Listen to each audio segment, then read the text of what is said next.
such as this, NASA and SpaceX closely coordinate with the United States Coast Guard to establish a safety zone to ensure public safety and for the safety of those involved in the recovery operations, as well as the crew on board the returning spacecraft. Multiple notices are issued to mariners in advance of and during recovery operations, and Coast Guard patrol boats are deployed to discourage boaters from entering the splashdown zones. Now, we do want to stress to the public the need to respect this safety zone.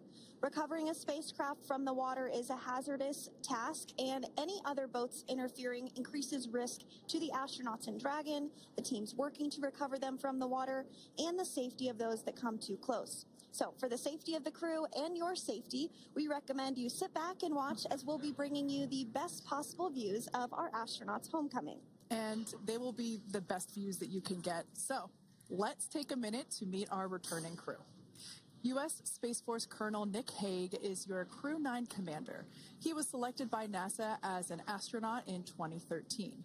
This was his second spaceflight to the International Space Station and third launch overall. He spent 171 days in space with Crew 9 and has a career total of 374 days in space. During his mission, he completed a spacewalk with astronaut Suni Williams. That was his fourth spacewalk, earning him a career total of 25 hours, 56 minutes of spacewalking time. Before Crew 9, Hague previously served as a crew member of Expedition 59 and 60 back in 2019. He flew with Alexei Ovchinin and NASA's Christina Cook. So this is his second time sharing the space station with Ovchinin. The Kansas native is a test pilot of a distinguished graduate of the United States Air Force Academy. Nick spent 5 months in Iraq in support of Operation Iraqi Freedom. He voluntarily transferred from the United States Air Force to U.S. Space Force in 2021 and is an active colonel. His wife, Katie, is a retired U.S. Air Force colonel, and they have 2 sons. NASA astronaut Suni Williams is a mission specialist for Crew 9. This was her third visit to the space station. She originally launched aboard Boeing Starliner spacecraft and arrived at the space station on June 6th. And it looks like we are beginning to get some views inside the spacecraft, overlooking the shoulders of the crew on board Dragon. We'll continue to bring you those views throughout the day and views throughout Splashdown this afternoon rather. But to jump back into a little bit more about Suni, she became an Expedition 71-72 crew member, and she logged 286 days in space on this mission. But she actually has a total of 608 days in space, the second most time in space by a U.S. astronaut. Former NASA astronaut Peggy Whitson ranks first for the U.S. with 675 days in space. She conducted 2 spacewalks and has completed 9 over the course of her career for a total of 62 hours and 6 minutes of spacewalking time. She ranks 4th on the list of cumulative time spacewalking by a female astronaut. And she has flown on 4 different spacecraft types, including the Space Shuttle, Soyuz, Starliner, and now Dragon. Previously, she served on Expedition 14 and 15 in 2006 and 2007, and again with Expedition 32 and 33 in 2012. She's a retired U.S. Navy captain and is a proud graduate of the U.S. Naval Academy. NASA astronaut Butch Wilmore is also serving as a mission specialist today. This is his 3rd spaceflight and, just like Suni, logged 286 days in space. He conducted 1 spacewalk and completed 5 over the course of his career, earning him a total spacewalking time of 21 hours, 2 minutes. He's flown on 4 different spacecraft types throughout his career: the Space Shuttle, Soyuz, Starliner, and now Dragon. Previously, the Mount Juliet, Tennessee native served on STS-129 in 2009 and Expedition 41 and 42 from 2014 to 2015. Wilmore is also a retired captain in the U.S. Navy. And Alexander Gorbanov is a 3rd mission specialist serving on today's mission. Crew 9 was his very first spaceflight to the space station, earning him a total of 171 days in space over the course of his career. Gorbanov, along with Nick Hague, saw the arrival of 4 visiting vehicles and saw the departure of 4 as well. The duo orbited the Earth more than 2,700 times during their mission. Before his cosmonaut selection in 2018, Gorbanov worked as an engineer for a rocket space corporation and helped support cargo spacecraft launches from the Baikonur Cosmodrome in Kazakhstan. To prepare for upcoming events, Dragon is currently doing a couple of things autonomously. First, it's isolating the thermal control system fluid loops from the radiator. This system is what will help keep the internal temperature of Dragon very comfortable for Nick, Suni, Butch, and Alexander during the reentry phase. Dragon is also initiating separation of the claw mechanism, which will terminate data, power, and fluid connections between the spacecraft and the trunk in preparation for that trunk separation that I mentioned earlier. Now, as we saw before, we are hoping to get more views inside of the Dragon capsule. We will bring those, of course. We want to see more of our four crew members. But now a bit more of the Dragon Freedom capsule. It has flown on several missions for NASA. It first launched April 27th, 2022. To the International Space Station on NASA's SpaceX Crew 4 mission. It was subsequently used for 2 private spaceflight missions to the space station for Axiom Space, Axiom Mission 2 in May 2023, and Axiom Mission 3 in January of 2024. And of course, Crew 9 launched last year, is September 28th. So yeah, a little bit about the Dragon Freedom capsule. Here, a view that we have once again between the shoulders of Commander Nick Hague, who is on the left-hand side of your screen there, and Mission Specialist Alexander Gorbanov there on the right. That's right, Kate. And the next major milestone that we're looking ahead towards this afternoon is claw separation. We're targeting that claw separation at 2:05 p.m. Pacific time this afternoon, so less than 10 minutes from now. Continuing to get some views inside Dragon Freedom. To the far left there is NASA astronaut Butch Wilmore, and as you can see, the crew is suited up in their space suits. They are suited up in what we call dynamic phases of flight. So when they launch, when they dock, when they undock, when they return back for splashdown. We might hear some call-outs on the loops about putting their visors down. That will happen just prior to deorbit burn. And you'll hear us pause when some of those communications happen. That's because we want to make sure that we are relaying the best information to you all, and so that you hear it as well. So if you do hear us pause, that is what we're doing. You also see they have their on there, and I know the gloves are pretty unique on the Dragon spacesuits, right? They're custom created? Yes, the spacesuit overall is custom fit for each astronaut. These gloves enable usage of the touchscreen panels that they have in front of them.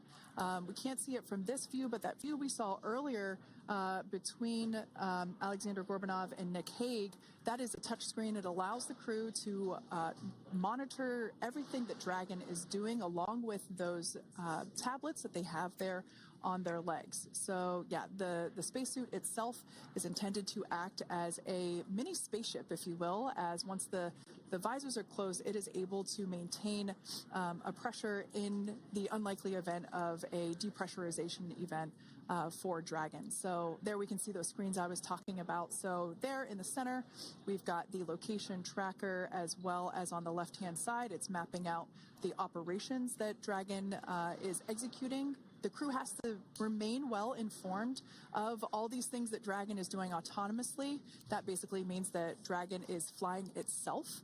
The crew has the ability to gain control of the capsule if necessary, but the capsule is essentially going to bring itself home. But of course, in order to be familiar with Freedom, SpaceX, deorbit sequence start in 5 minutes.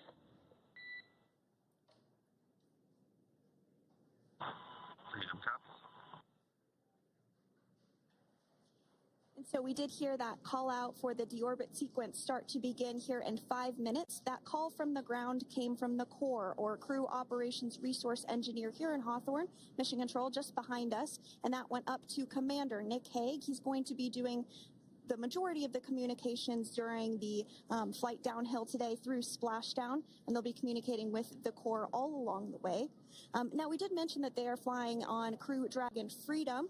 The naming of spacecraft has gone all the way back to the very beginning of this human spaceflight program. This is a nod to Alan Shepard naming his spacecraft Freedom 7 during the Mercury program.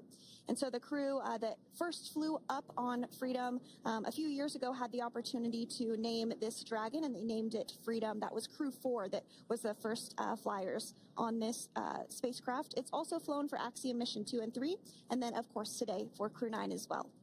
Yeah, actually, fun fact about this particular capsule, of those 4 missions that Sandra just mentioned, we have seen daytime splashdowns for 2 of those. Today will mark the third daytime splashdown. So there's something lucky about this particular capsule that gets daytime splashdowns.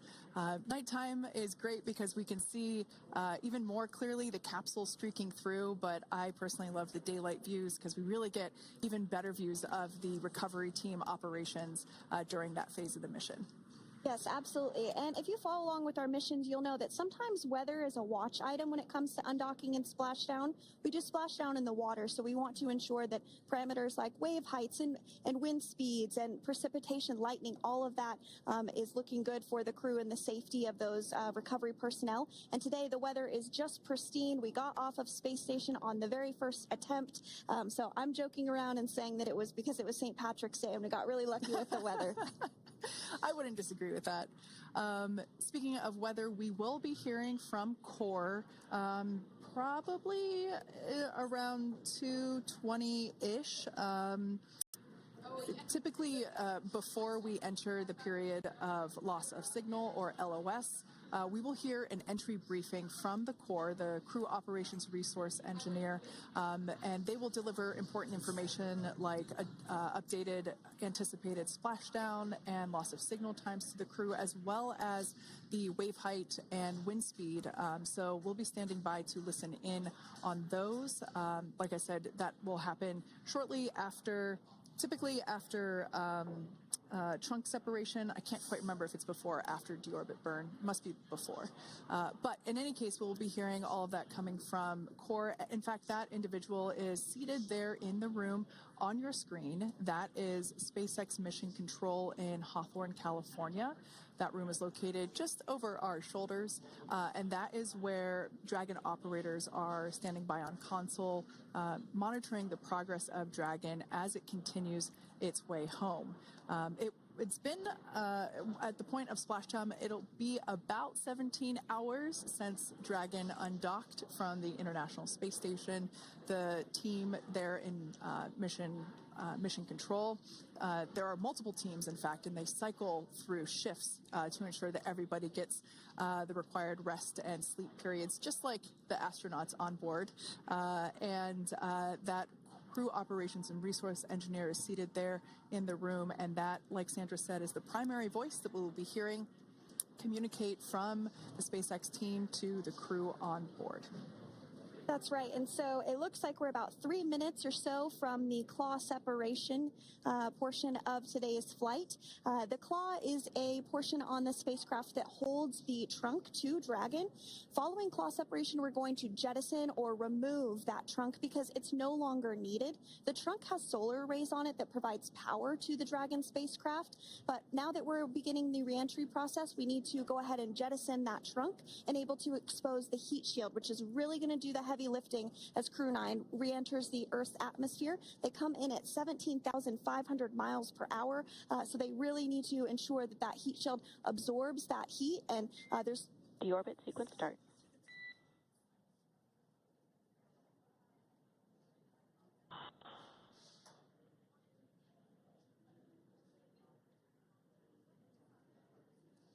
And so we did just get communications there that the deorbit sequence start has begun. So here in just a couple minutes from now, we expect to hear information or a call back about the claw separation having begun. And again, that kicks off that trunk separation portion that I was discussing to remove that, expose the heat shield, and then eventually we'll have the deorbit burn, and we'll continue to walk you through all of these milestones as we approach them ahead of our splashdown at 2:57 p.m. Pacific time this afternoon off the coast of Tallahassee, Florida. Yeah, we're very excited to bring the Crew 9 crew home. Sandra, we were talking about the trunk separation. That trunk is on a trajectory that will re-enter in the atmosphere and break up upon that re-entry. The heat shield itself is one of my favorite parts of the Dragon capsule. It is the workhorse of the re-entry phase. It will work to protect the Dragon capsule and the crew members on board during the re-entry phase as the temperatures outside of the capsule build up to, I believe, about 3,000 degrees Fahrenheit in excess of. And meanwhile, the interior of Dragon stays a very comfortable temperature. That heat shield does a lot of the work, and we'll see that plasma build up on the exterior of the capsule. As a result of the plasma that builds up, we will lose communications with the crew. This is known as loss of signal, or LOS. This is roughly a 10-minute period on average, even less than. I believe today it is probably about 6 or 7 minutes long. It kind of depends on the mission, and it happens for every Dragon capsule that re-enters the atmosphere. Due to that plasma buildup, we're not able to communicate or command the capsule, so we stand by while we wait to regain communication after we pass through that period of loss of signal and get what's known as AOS, or acquisition of signal. Continuing to stand by for claw separation, and then we'll look towards trunk separation. It'll be just about a minute or so after that. That happens pretty rapidly in succession. Some of our milestones will take a little bit longer throughout the day. For example, we will have a deorbit burn after that will take about 7.5 minutes and helps get Dragon set up in the right trajectory to splash down in the Gulf off the coast of Florida. So continuing to stand by for claw separation.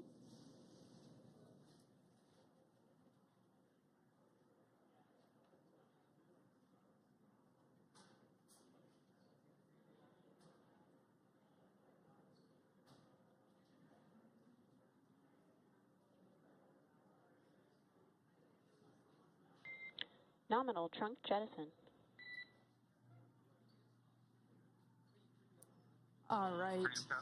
Great news there. That trunk has been jettisoned from the Dragon capsule. So the claw was separated. That's the mechanism that connects the telemetry and power between the Dragon capsule and the trunk. In order to expose the heat shield underneath Dragon, we had to jettison that trunk, and so we just got confirmation that that has happened. So that is great news. Basically means that telemetry is looking good, and that the nitrox system is primed for cabin and suit cooling, and the heat shield, like I said, is now exposed and ready for atmospheric re-entry. The trunk served its purpose by gathering energy from the sun through its solar cells and converting that to battery power. Since we separated the trunk, we can't generate any more new power, but we really don't need to since we're coming home and Dragon has enough battery power already stored. Now up next, the final steps that Dragon will perform prior to re-entry: the slew, or the maneuver to deorbit burn attitude, and then the deorbit burn itself. This deorbit burn is the last time that the forward Dracos, which are the 4 thrusters located on top of the spacecraft under the nose cone, it's the last time that they will ignite. The deorbit burn will place Dragon on a precise trajectory to return to the splashdown zone off the coast of Florida, off the coast of Tallahassee, Florida, and that will last about 7.5 minutes once it starts. And so deorbit burn is targeted for 2:11 p.m. Central Time, so about 2 minutes from now. As we mentioned, it's going to last about 7.5 minutes, again, helping to get Dragon into the precise trajectory to ensure that splashdown occurs in the area that was calculated and where the recovery team is already in place, ready to support splashdown operations today. The recovery vessel Megan is the ship that is going to be utilized today, and we also have what is called fast boats that go out first to check the spacecraft and make sure everything is looking good before the recovery vessel Megan approaches. So that whole recovery process takes about an hour, I would say, from the time the crew splashes down to the time they're on the boat and the crew gets out of the capsule. And we'll continue to bring you live coverage through every step of the way today as Crew 9 returns home. Indeed. Now, let's take a little bit of a closer look at Dragon.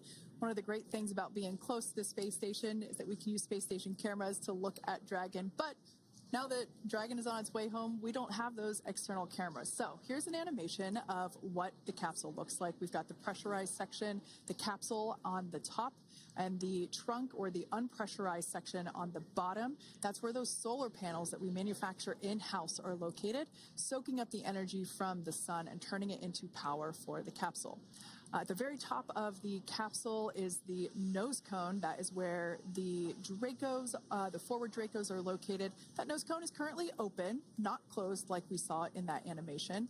Once we get through the final maneuverings for the re-entry phase, we will close the nose cone capsule just before Dragon begins its atmospheric entry to protect that forward hatch there located along with those forward Dracos.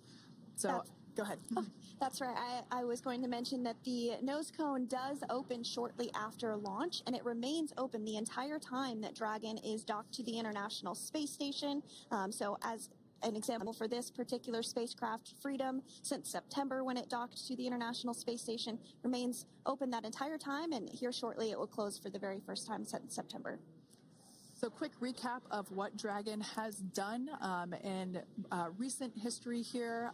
We basically began preparations for re-entry known as the deorbit sequence. So Dragon released the trunk. As we said before, we separated the claw, we released the trunk. It next will slew to the deorbit burn attitude. Slew basically meaning maneuver, so it will position itself correctly to execute that deorbit burn. We want the heat shield side to be facing forward, or first, if you will. We want that to be the leading edge of the Dragon capsule, as that heat shield is meant to basically be an ablative material for the heat that it will incur. Once we complete that deorbit burn attitude slew, we will initiate the deorbit burn itself. That will last for several minutes, expecting that to be to start here any moment now, actually, and then it will go until about 2:18 p.m. Pacific time or 5:18 p.m. Eastern time. And I did hear confirmation that deorbit burn is underway. As we mentioned, it's about a 7.5-minute burn. So within the last 10 minutes, Dragon has jettisoned its trunk and initiated the deorbit burn just seconds ago. As mentioned earlier, for those operations, NASA and SpaceX closely coordinate with the United States Coast Guard to establish a safety zone to ensure public safety and for the safety of those involved in the recovery operations, as well as the crew on board the returning spacecraft.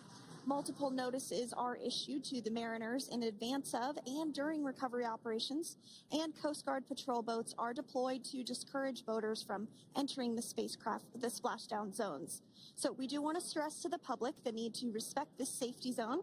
Recovering a spacecraft from the water is a hazardous operation, and any other boats interfering increases the risk to not only the astronauts in Dragon, but the teams working to recover them from the water and the safety of those that may come too close. So for the safety of the crew, which you see there on your screen, your safety, we recommend you sit back and watch as we'll continue to bring you the best possible views of our astronauts' homecoming. Yeah, as I mentioned earlier, this deorbit burn is the last time that we will utilize our 4 forward Draco thrusters. Forward basically meaning at the top of the Dragon capsule. Dragon Freedom has not yet entered the Earth's atmosphere. This deorbit burn is what will line the vehicle up and put it on its final trajectory to the landing site right off the coast of Tallahassee, Florida. So basically, it is the last burn that the Dragon spacecraft executes and is what really locks it in for that precise landing. As you can see on your screen right now, Nick, Suni, Butch, and Alexander are using their screens to keep tabs on the burn duration, the Draco firings, and trajectory details such as entry angle, spacecraft perigee, and how much distance remains until deorbit burn termination. As I mentioned earlier, Dragon is flying itself. So all the crew has to do is stay strapped into their seats and keep tabs on things. Although I must say, if I had one of those window seats, it would be pretty difficult to restrain myself. Now, with Nick, Suni, Butch, and Alexander ready to deorbit and splash down back on Earth, they will be heading to one of 8 targeted sites supported by SpaceX and NASA. All of these sites are located off the coast of Florida, either in the Gulf of America or the Atlantic Ocean. Spreading the supported sites across multiple locations helps maximize the return opportunities for this mission and future crews, lowering the chance that we'll have to wave off due to bad weather. For those of you following along, you'll know that today's splashdown marks our final Dragon recovery on the East Coast. After 6 great years of successful recovery operations off the East Coast, we'll be moving all Dragon recovery operations back to the West Coast. And as always, NASA and SpaceX jointly select our splashdown location. And for today, the prime recovery site is off the coast of Tallahassee, Florida. The selection process works with a lot of different variables, including the space station's orbital trajectory or path that it follows, what landing sites are available and have favorable weather, how much free flight capability Dragon has for the trip home, and the sleep schedules for the returning crew members, as well as, of course, the big one, the weather. We'll start with calculating daily return options based off of the space station's current orbit and Dragon's capabilities to maneuver and line up for re-entry. The time from undock to landing at the primary site can vary from less than 6 hours to more than 39. Getting home the quickest comes with some obvious benefits, but we always have to make sure the crew is properly rested for dynamic operations, preventing us from scheduling 20-plus hour days for them, of course. Trajectory and ballistic experts provide the daily opportunities that would line up Dragon with the 7 landing zones and split them into what we call ascending and descending opportunities. Dragon uses its Draco thrusters after leaving station to execute a series of altitude-lowering maneuvers and to line up with the selected primary site. It can also change to different alternative sites while in a free flight if sudden weather moves in that we may need to avoid. So, as we mentioned, weather is something we're constantly looking at, making the final call to proceed about 2.5 hours before the crew undocks. So, for the Crew 9 return, we looked at a number of weather items. Some of the obvious ones are no rain or a chance of lightning in the recovery zone, both for the safety of the crew inside Dragon and the recovery teams in the water.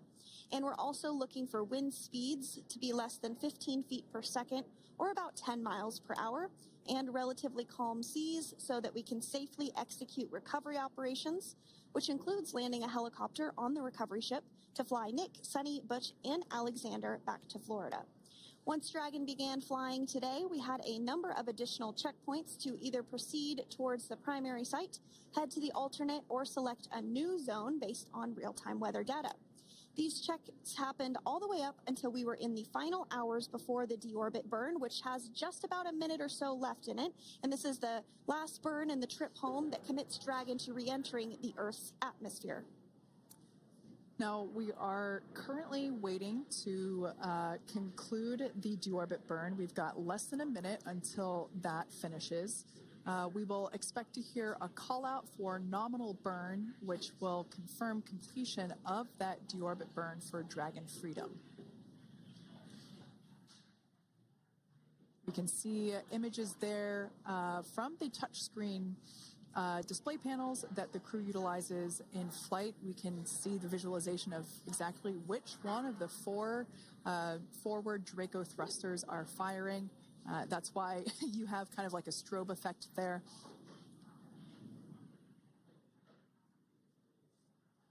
And if you're just joining us, you are looking at live views of the Dragon Freedom. On your left is Commander of Crew 9, Nick Hague. To his right is Roscosmos cosmonaut Alexander Grabenkin. And also in Gorbanov, that is Alexander Gorbanov.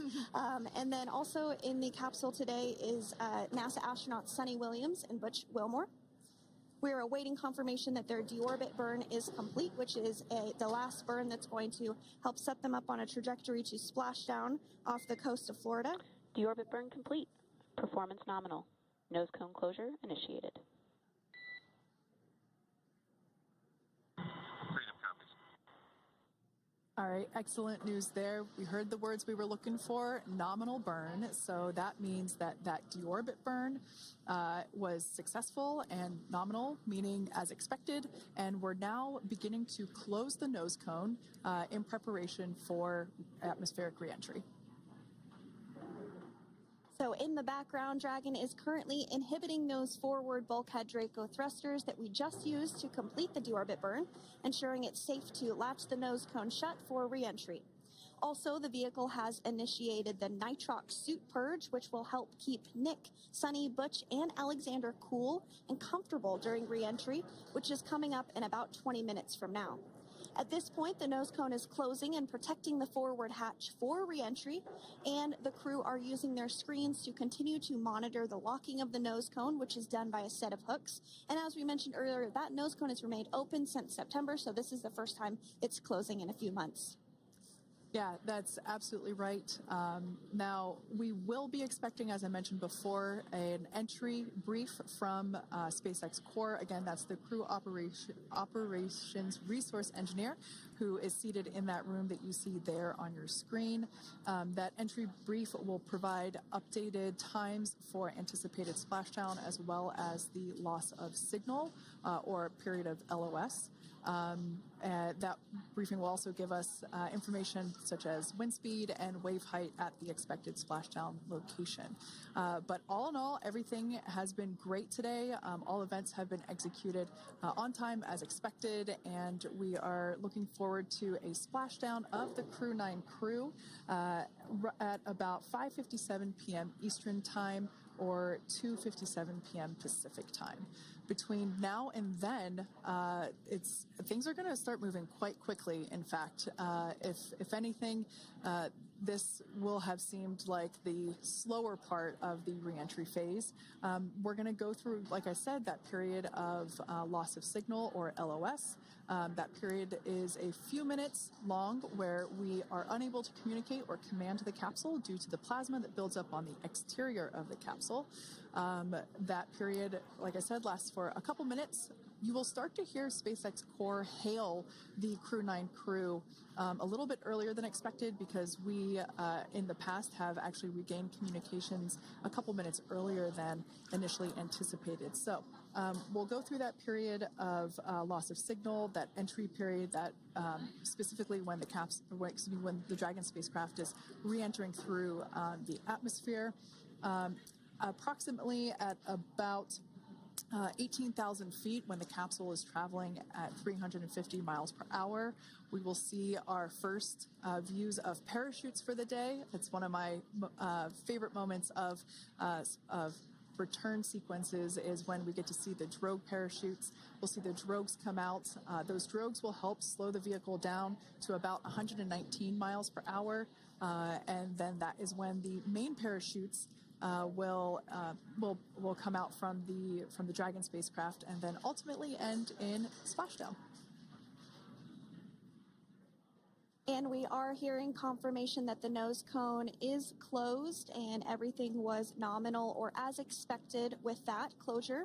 So as we begin the second half of entry, Dragon is now beginning to inject cooled nitrox into the air being delivered to the spacesuits worn by Nick, Suni, Butch, and Alexander. Again, this is what will allow the crew to remain comfortable while external temperatures reach 3,500 degrees Fahrenheit as they re-enter the Earth's atmosphere. So the heat shield is pointing forward, leading Dragon to the landing site. Yeah. Now, speaking of the heat shield, Dragon's primary heat shield is comprised of PICA 3.0, which stands for Phenolic Impregnated Carbon Ablator. The first-gen PICA was initially developed by NASA for studying and sampling comets within our solar system. SpaceX partnered with NASA to develop PICA X, which was the second-generation product used on all Dragon 1 cargo resupply service missions that resupplied the International Space Station on 20 missions. PICA 3.0 was developed specifically for use on Dragon 2 crew and cargo with enhanced structural and thermal capabilities that allowed the heat shield to be even even more effective in the way that it utilized the ability to make that heat ablevate as it goes through the Earth's atmosphere.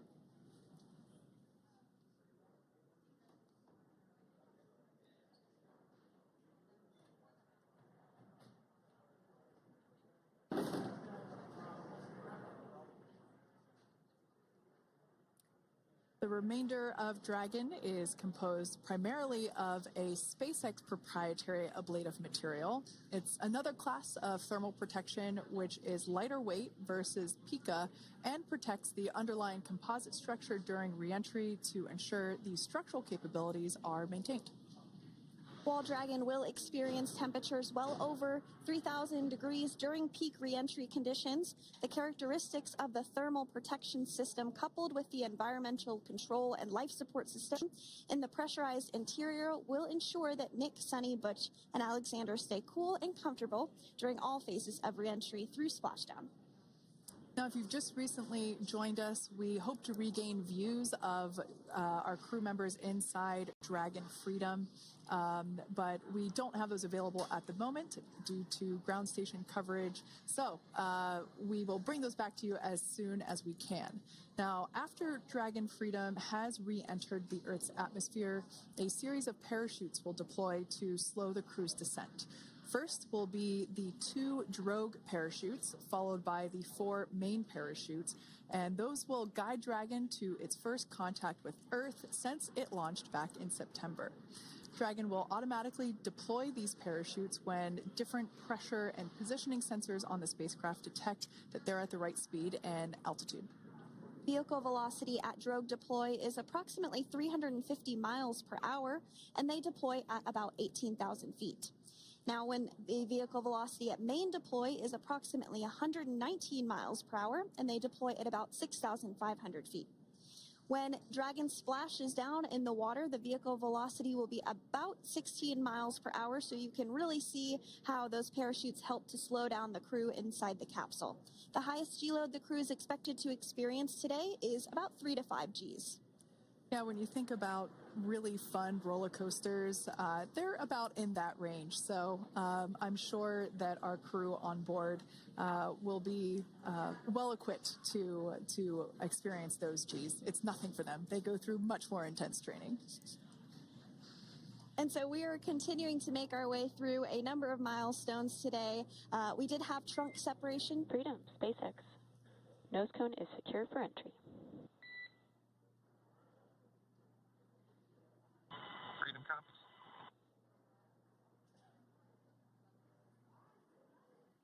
All right, great news there. That tells us that the final physical configuration change for Dragon is complete. We have closed that nose cone. This is the last physical change that Dragon undergoes prior to re-entering the Earth's atmosphere. It's important that that nose cone is completely closed because underneath it is not only where the 4 forward Draco thrusters are located, but it's also because that is where the forward hatch is located. That is the hatch that is utilized for the crew to ingress and egress from the station while it is docked on board. And since our capsules are flight proven and we reuse them on future space flights, we want to make sure that all of the integrity of that hardware remains intact. So that nose cone is successfully closed, and we're going to start moving pretty quickly here. As I mentioned before, we'll go through loss of signal. We'll get that signal back several minutes later, and then we'll see the parachute action. Yep, and then that's all ahead of Splashdown off the coast of Florida.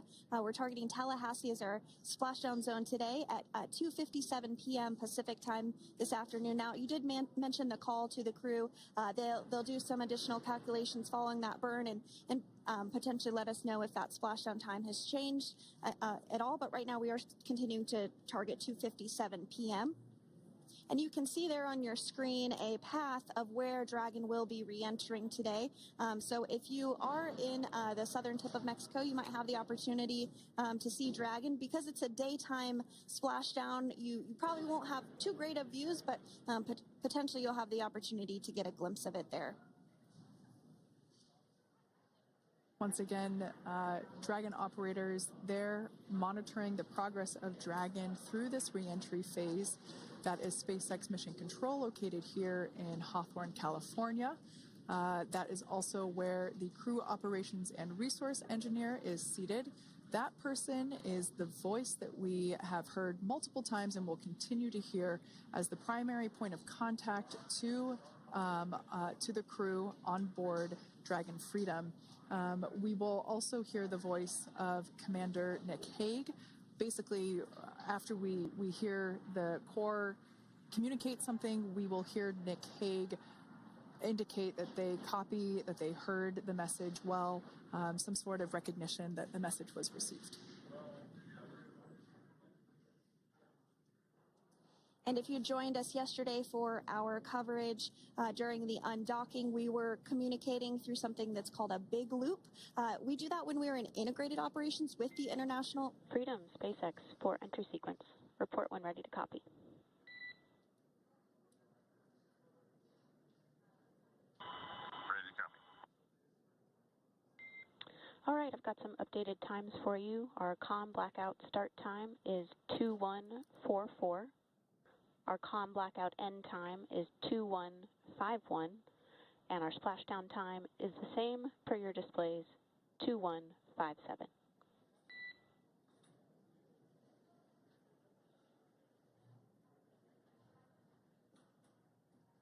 Okay.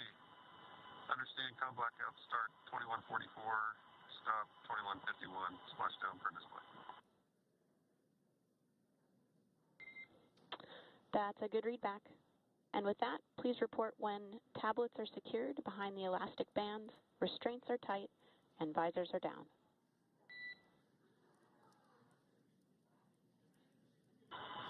And copy, Wilco.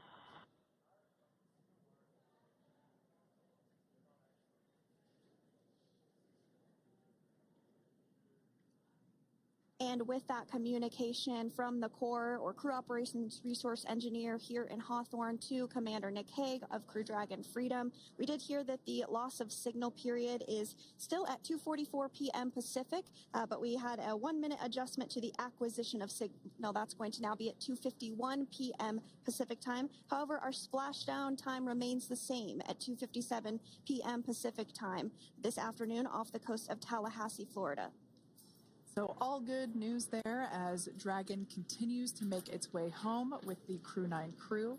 As we've mentioned before, we are splashing down on the Gulf Coast. We have ability to splash down on either side of Florida, but the location site just outside of Tallahassee, Florida is the site that was selected today due to best recovery conditions.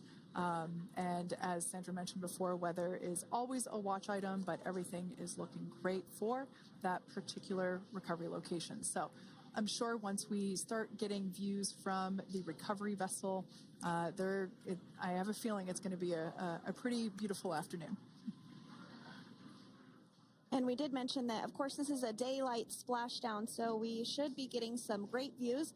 We do have a couple of spacecraft called the WB-57, which are high-altitude planes that NASA utilizes during splashdown operations. Those are en route and going to be tracking the capsule as it makes its way through the atmosphere and should be providing some good views for us. Kate and I were just chatting about how we haven't had a daytime splashdown in a little while, so we're looking forward to the views along with you. Yeah. Nighttime views are also great because we can see that capsule streaking through the night sky quite brightly. So like Sandra, you said earlier, daylight will be a little bit less bright, but we will definitely be able to see the SpaceX recovery team operations much clearer. I could also imagine it's probably a little bit easier for the team themselves to do their work in daytime than at nighttime. We'll see them rush in really quickly with a couple of fast boats as they begin the initial safety checks and sweeps of the Dragon capsule, while also retrieving the parachutes from the surface of the ocean. The recovery vessel, the main recovery vessel, will continue to make its way closer to the Dragon capsule. It is stationed a couple miles away from the actual recovery location, the splashdown location, for obvious safety purposes. So it takes a little while for that vessel to make its way over, but once it's closer, we'll have even better views of those recovery operations. And you may be wondering why sometimes we splash down in the daytime versus the nighttime. And believe me, we would all love for these operations to happen during regular daytime working hours. But unfortunately, orbital mechanics just doesn't quite work out that way. So it has to deal with the location of the International Space Station, as well as where the splashdown zone is on Earth and that trajectory, as well as the phasing. So as we mentioned earlier, sometimes we have phasing as short as 6 hours, sometimes in excess of 30 plus hours. It just depends on where the targeted area is that the capsule is going to splash down. So today's phasing has been 17 hours since undocking occurred at 10:05 p.m. Pacific yesterday evening for us here in Hawthorne. Early wee hours for folks on the East Coast and other areas of the United States. Yeah, but regardless of whether it's daytime or nighttime, the SpaceX recovery team has trained and practiced and rehearsed for it all. So regardless of daylight, they are really efficient with those operations. And but like you said, Sandra, it has been a minute since we have seen a daytime splashdown on a NASA SpaceX crew mission. The last daytime recovery was on Crew 4, which was the debut flight for the capsule flying today, the spacecraft known as Dragon Freedom. And so, yeah, kind of a fun fact there in terms of the timing of that daylight splashdowns. Once again, standing by for more communication with the crew. The next event that we have coming up is the start of that period known as loss of signal. That is the period still expected at 2:44 p.m. Pacific time. This lasts for several minutes while the capsule is making its way through the Earth's atmosphere. The heat shield located at the bottom of the capsule really doing all the work at that point in time in terms of using the atmosphere to slow the capsule down from its orbital speeds of 17,500 miles per hour. Our tablets are secure, restraints are tightened, visors down. We are configured for entry. Freedom, I copied. Tablets are secured, restraints are tight, and visors down.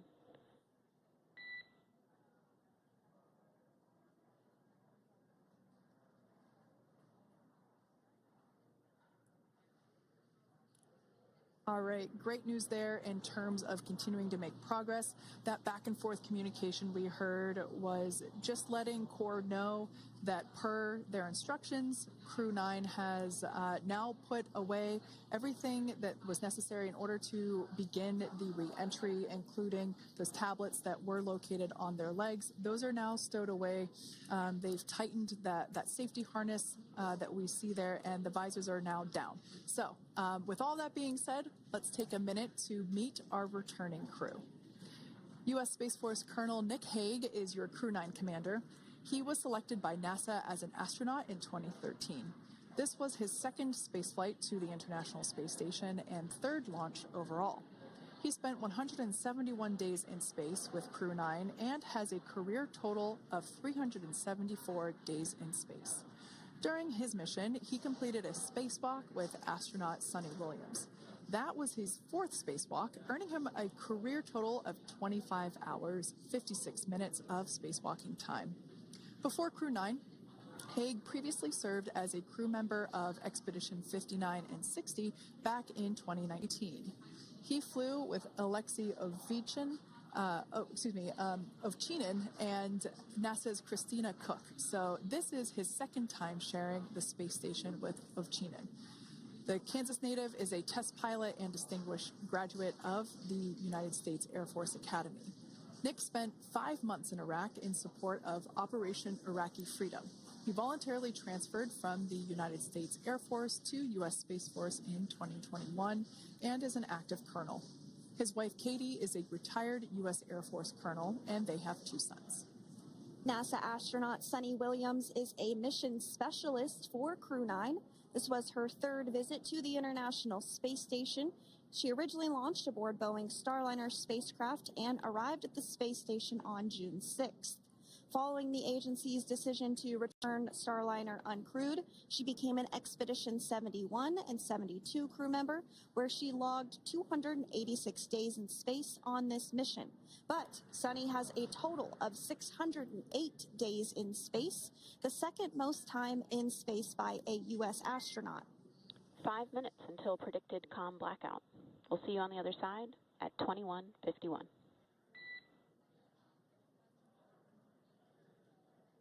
Talk to you soon. And with that call out from the Crew Operations Resource Engineer to Commander Nick Hague, letting them know that everything is looking good ahead of the loss of signal period. We will see the crew on the other side of the loss of signal period at 2:51 p.m. Pacific time this afternoon. Continuing on about Suni Williams, who has a total of 608 days in space, the second most time in space by a U.S. astronaut. Former NASA astronaut Peggy Whitson actually ranks first for the U.S. with 675 days in space. Suni conducted 2 spacewalks and has completed 9 over the course of her career for a total of 62 hours, 6 minutes of spacewalking time. She ranks 4th on the list of cumulative time spacewalking by a female astronaut, and she has flown on 4 different spacecraft types, including the Space Shuttle, Soyuz, Starliner, and now Dragon. Previously, she served on Expedition 14 and 15 in 2006 and 2007, and again with Expedition 32 and 33 in 2012. She's a retired U.S. Navy captain and is a proud graduate of the U.S. Naval Academy and was the first astronaut to run a marathon in space. Pretty awesome stuff. Now, NASA astronaut Butch Wilmore is also serving as a mission specialist today. This is his 3rd spaceflight and, just like Suni, logged 286 days in space.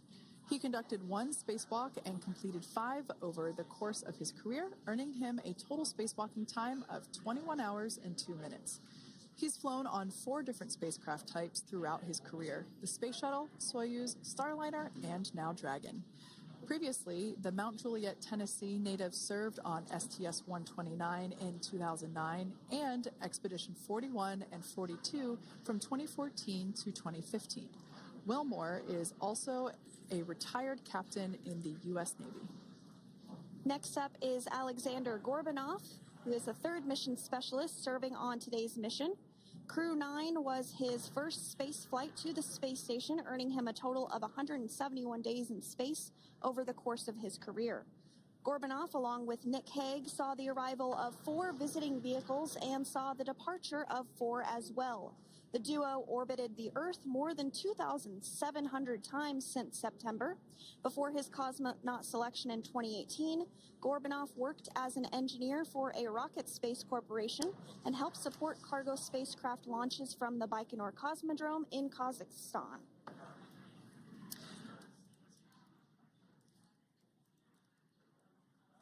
So if you are just joining us, we are continuing to bring you live coverage of Crew 9's return to Earth following their mission aboard the International Space Station, where they completed science and research investigations.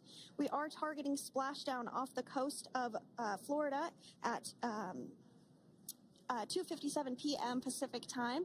The next major milestone that we'll look ahead towards is what we call loss of signal, or LOS, when we won't have communications with the crew because they will be re-entering the Earth's atmosphere. And during this process, there is plasma that builds up around that heat shield, so we are not able to communicate with the crew, but we are anticipating to regain communications with the crew at a short time from now at 2:51 p.m. Pacific time today. As we said before, everything continues to look good for the return of the Crew 9 team. We are about to go into that period of loss of signal. Once we get views of the crew inside the capsule, once again, we will be sure to bring those to you. But that period of time is when plasma is building up on the exterior of the capsule. generating heat in excess of 3,500 degrees Fahrenheit, so we are unable to communicate or command the spacecraft at that time, and that includes, unfortunately, video feeds as well. So as soon as we get the views back inside Dragon, we will bring those to you. But until then, we are going to stand by and continue to monitor the progress of Dragon. Like Sandra just said, we are anticipating the blackout period to begin at 2:51 p.m. Pacific time, 5:51 p.m. Eastern time. This will last for several minutes. It's not super exact, even though we are predicting acquisition of signal, or AOS, to come back at 5:51 p.m. Eastern time. In the past, we have regained communications sometimes a little bit earlier than that, so we'll probably start to hear Core begin to hail Crew Dragon a minute or two prior to that anticipated acquisition of signal. But right now, Nick, Suni, Butch, and Alexander are seated in their seats inside Dragon Freedom. Their visors are down, and they have put away or stored the tablets they had located on their upper leg to monitor Dragon's progress. Now they will be utilizing the touchscreen displays where the current operation and future operations will be displayed as they are able to monitor Dragon's progress continually. As I said before, Dragon is autonomous, meaning it is flying itself. So the crew stands by and monitors, and those touchscreen displays are what will be allowing them to do so and prepare for events such as parachute deploy.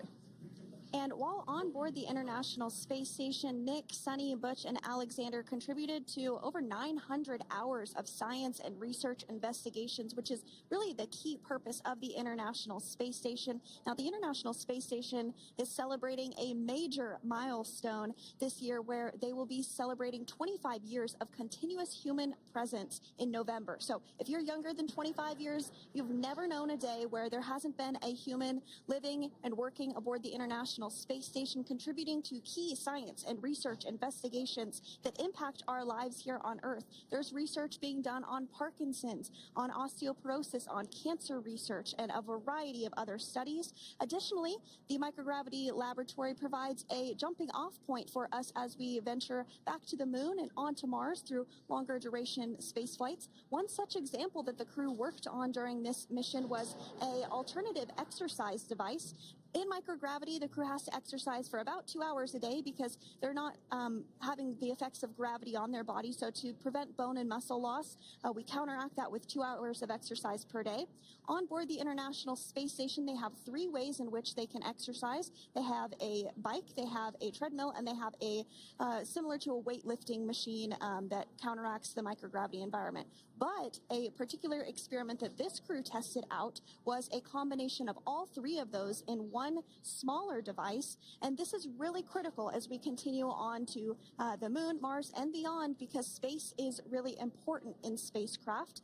So if we have something smaller that the crew might be able to utilize, that can potentially help us venture out even further into the solar system.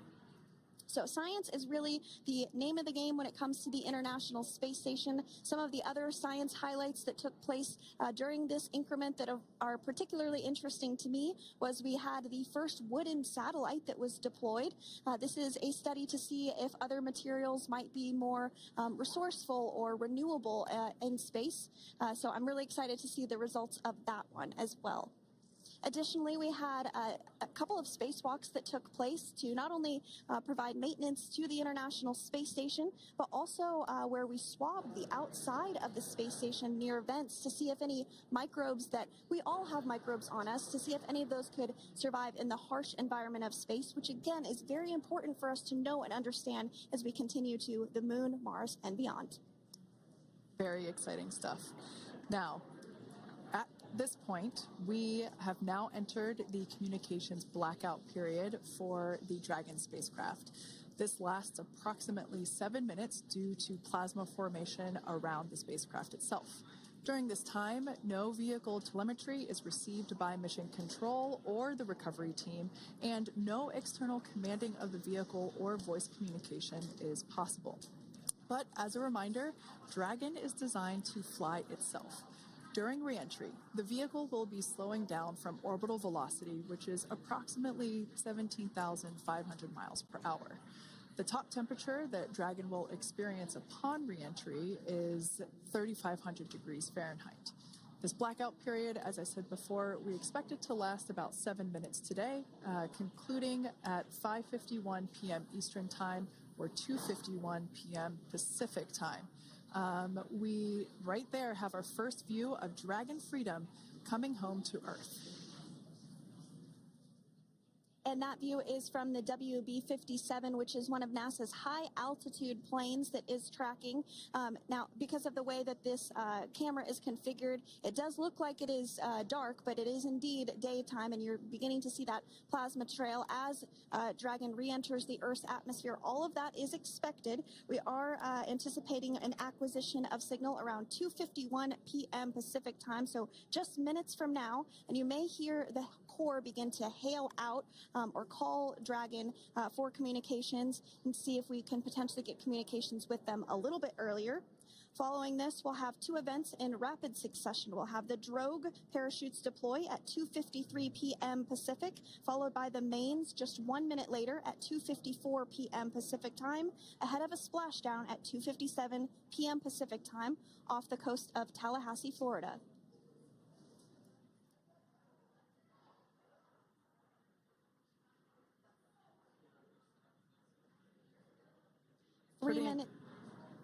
Pretty incredible views of the Dragon spacecraft making its way home back to planet Earth with the Crew 9 astronauts on board. Once again, this view is coming from the WB-57 plane. That heat shield we can see doing magnificent work as it works to Freedom, SpaceX, Comcheck.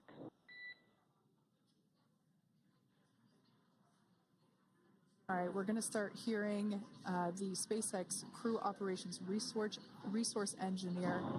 SpaceX Freedom is with you. 4.6 feet. Enjoying the ride. Copy that, Freedom. Great news there from Commander Nick Hague reporting back. We see a healthy flight computer. Expect automated chute deployment. Freedom copies. Like we said before, things moving very quickly as Dragon Freedom makes its way home.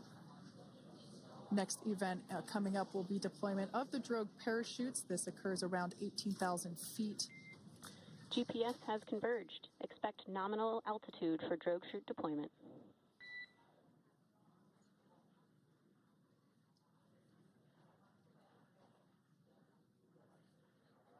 We're about 2 minutes away from deployment of those drogue parachutes. Now the heat shield is continuing to work to slow the vehicle down. That entry period, the Dragon spacecraft went from orbital velocity about 17,500 miles per hour down to about 350 miles per hour. So that really gives you a sense of why that plasma builds up on the exterior of the capsule, thanks to the heat shield and the work that it does.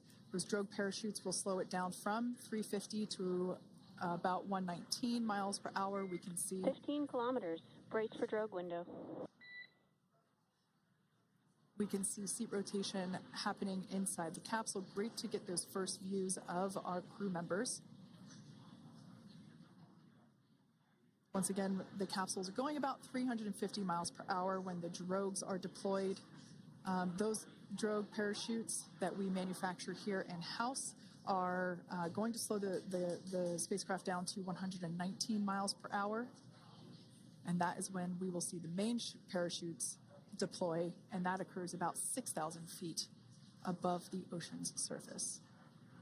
And we are expecting drogue deployment at 2:53 p.m. Pacific, so we should see it any second now. And there you are getting a great view of Crew 9 inside Dragon Freedom as it returns back to Earth. We are awaiting the drogue deploys. This view coming from the WB-57 high-altitude plane. And there you see it on your screen, drogue deployment. Drogue descent rate nominal. You can hear the crowd here. Visual on 2 healthy drogues. The crowd here very excited as Dragon Freedom continues to make its way back to planet Earth.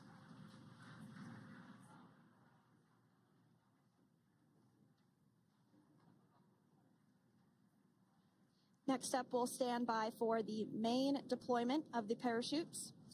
The mains are quite a bit larger. You'll be able to notice the difference on your screen once they deploy, and they continue to ensure that the Dragon spacecraft slows down even further. As we mentioned, Freedom will be traveling 16 miles per hour when it splashes down off the coast of Tallahassee, Florida, here at 2:57 p.m. Pacific time this afternoon. And there we go. We have visual on 4 healthy mains. That view was from inside. Freedom copy.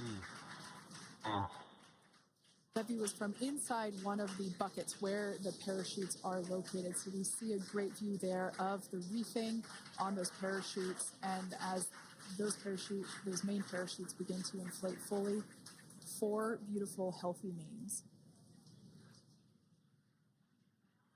Now awaiting visuals of Splashdown. Freedom, 1,000. We'll start to hear Commander Nick Hague. Copy, 1,000. As we heard right there, Commander Nick Hague will be calling out the altitude of the Dragon capsule from here on out. Landing in water is simpler and provides more margin against unlikely parachute issues.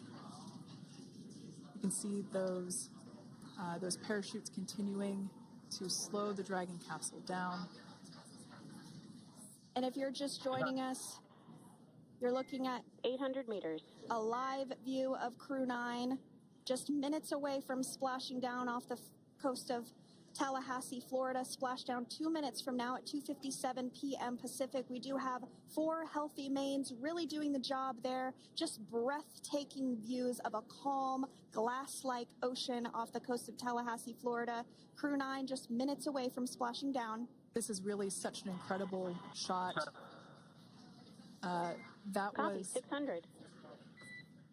That was a live view from our recovery vessel, Megan, which is stationed a couple miles away from the splashdown site. We can see the crew there using their restraints as resting places for their arms. They were just in space moments ago, so their arms were able to float freely. 400 meters.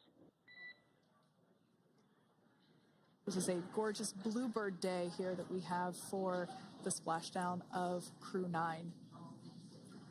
It's incredible to think that the Dragon capsule just minutes ago was going over 17,000 miles per hour and now gently coasting to a soft splashdown. 200. Copy, 200 meters. Brace for splashdown.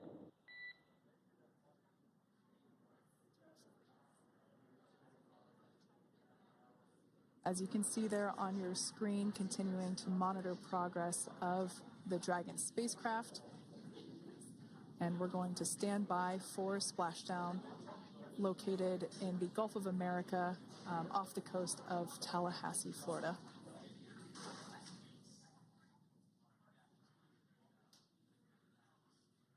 And splashdown. Crew 9 back on Earth.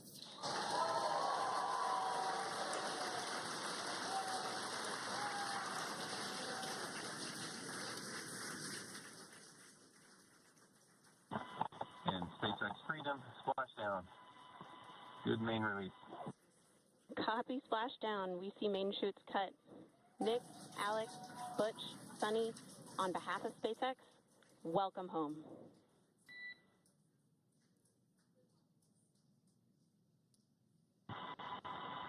It is an amazing, what a ride.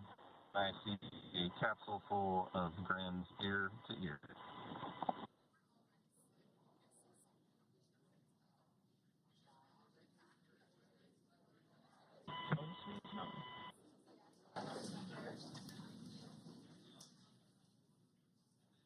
And as you can see on your screen, we have visual confirmation of splashdown. Dragon Freedom has returned home, and NASA astronauts. System safety verifications are in progress. We'll report back when recovery personnel are en route.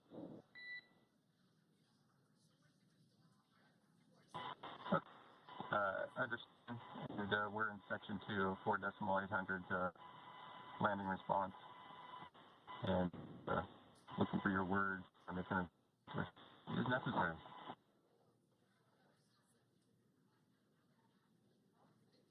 In the distance, we can see the recovery vessel making its way. Copy, you're in section 2 for the environmental assessment in 4.800. That is not necessary today. Understand. Raise and advise. So we will continue to have communications between the Corps and Nick Hague, the commander of Crew Dragon Freedom, which just splashed down 2 minutes ago off the coast of Tallahassee, Florida. Dragon Freedom has returned home with NASA astronauts Nick Hague, Suni Williams, Butch Wilmore, and Roscosmos cosmonaut Alexander Gorbunoff. They're back on Earth after approximately 17 hours of a return journey from space. The SpaceX recovery ship and team have been waiting for Dragon's splashdown, and they will now make their way to the splashdown location. The teams have been ready and waiting about 3 nautical miles away, so it's going to take them about 30 minutes or so to make their way to SpaceX Freedom. Pretty sure we're in stable 1. Copy, stable 1. We see the same. It's going to take about 30 minutes for the recovery team to make their way over to Nick, Suni, Butch, and Alexander, who are still seated and secured inside that Dragon spacecraft there on your screen. Incredible views there of that thermal protection system, or TPS. That Dragon capsule was pristine, white color before it departed the station, and we can see how the reentry phase, the thermal protection system did its job. Now, if you're wondering what that hole, that like bucket area is, that is underneath the side hatch. That is where the main parachutes were stored. So when we saw the Dragon capsule docked at station, it looked very different. The panel that protects and covers the main parachutes, that was still intact, as well as the panels that enclose where the drogue parachutes are located. We can see those fast Freedom. boats. SpaceX is go for recovery personnel to approach. Expect personnel alongside in the next few minutes.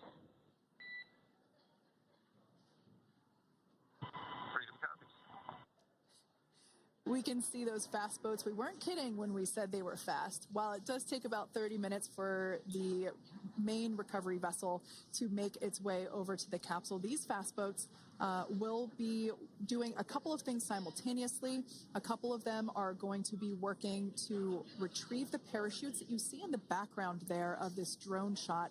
Those parachutes will be retrieved from the ocean surface. We want to make sure we are able to pull those out. The recovery vessel there closest to the spacecraft is going to be performing some safety checks. We can see there they're using an instrument that is basically working to detect if there are any hypergolic vapors or fumes that are still residing in and or around the Draco thruster nozzles or outlets. The hypergolic fuel, which is necessary for on-orbit burns to maneuver the spacecraft.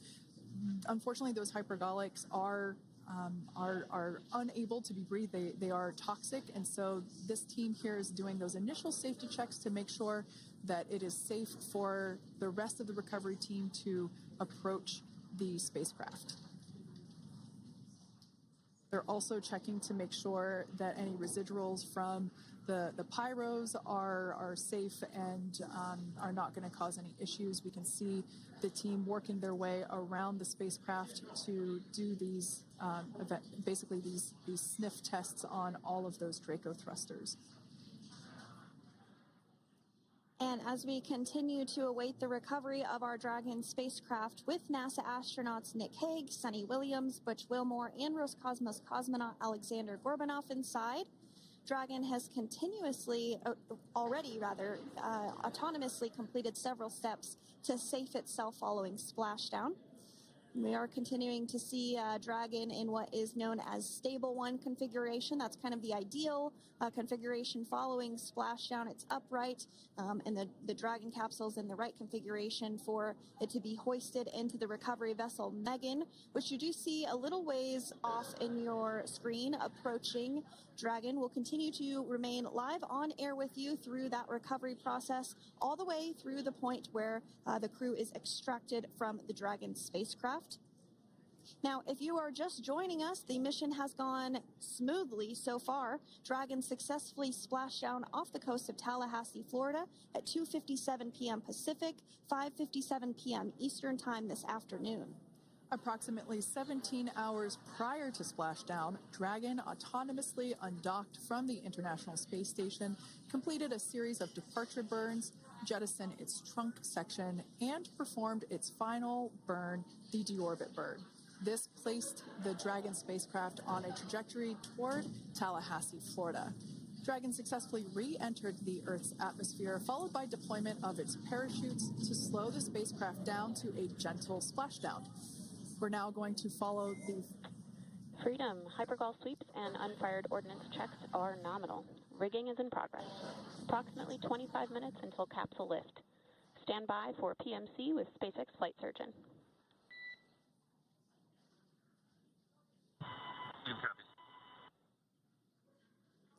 And so what we did just hear there was communications that those hypergol checks were complete.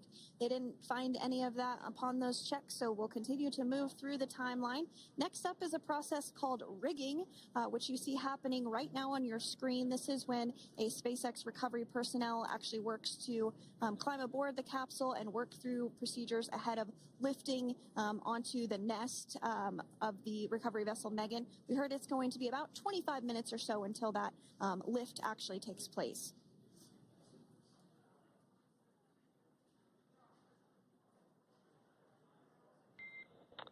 Okay, Freedom, the next call will be from the SpaceX flight surgeon on Dragon to Ground Private. Understand. Thank you. callouts there indicating that the crew will have the opportunity to do a quick check-in with the SpaceX flight surgeon. This is standard procedure for every Dragon spacecraft when it returns to Earth. It's just an initial check-in, make sure everybody is doing okay. They will also have another check-in with the flight surgeon once they are on board that recovery vessel that you see there in the background.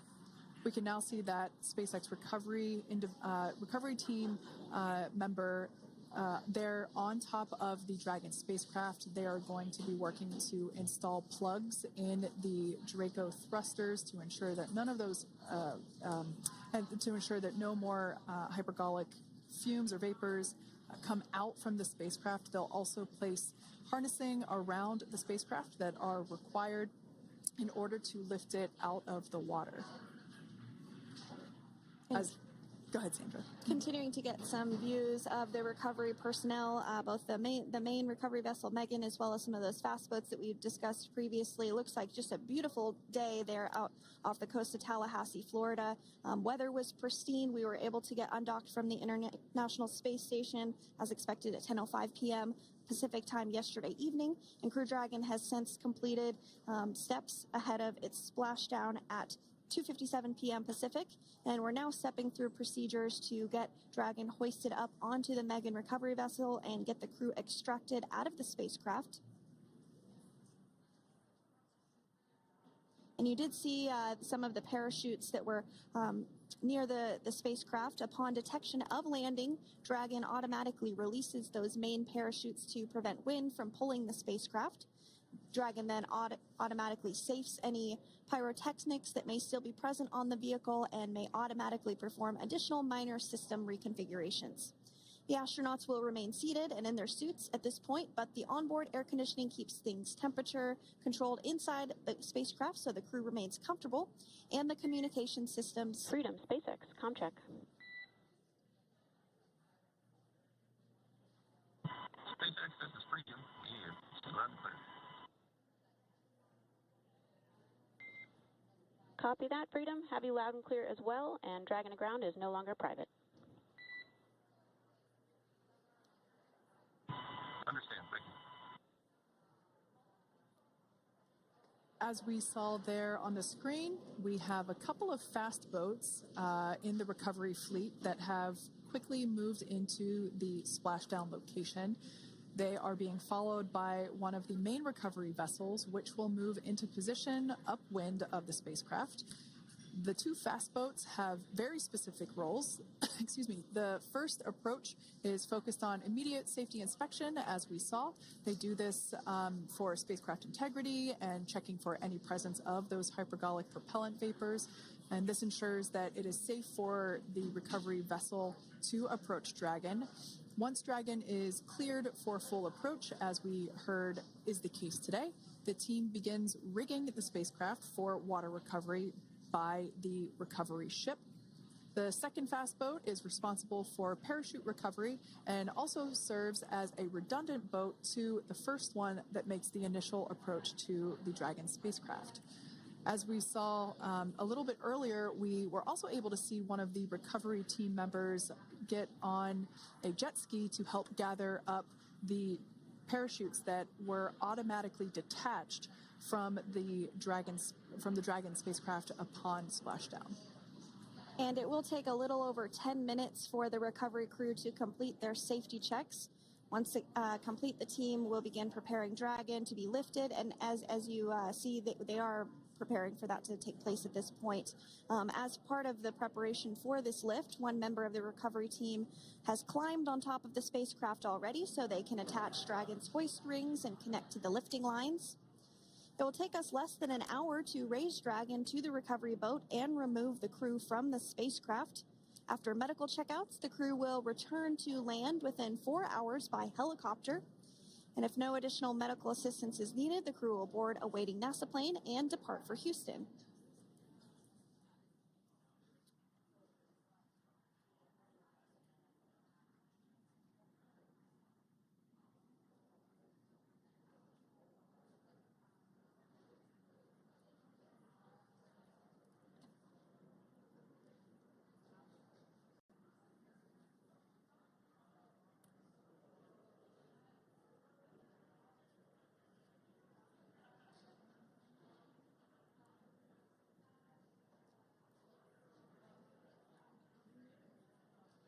And as we continue to await Dragon to be hoisted up onto the ship, we have a very special treat.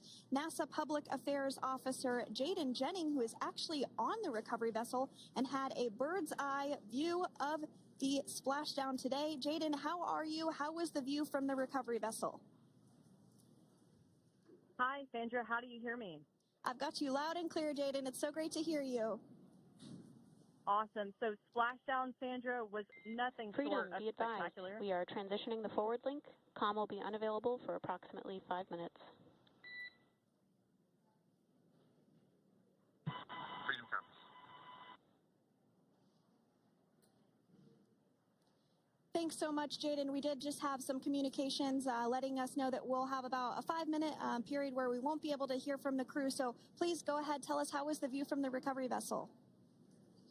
Absolutely. Yeah, I was mentioning earlier, Splashdown was nothing short of spectacular. And we were stationed about 1.5 nautical miles away from the splashdown zone and had great visuals here on the recovery vessel Megan.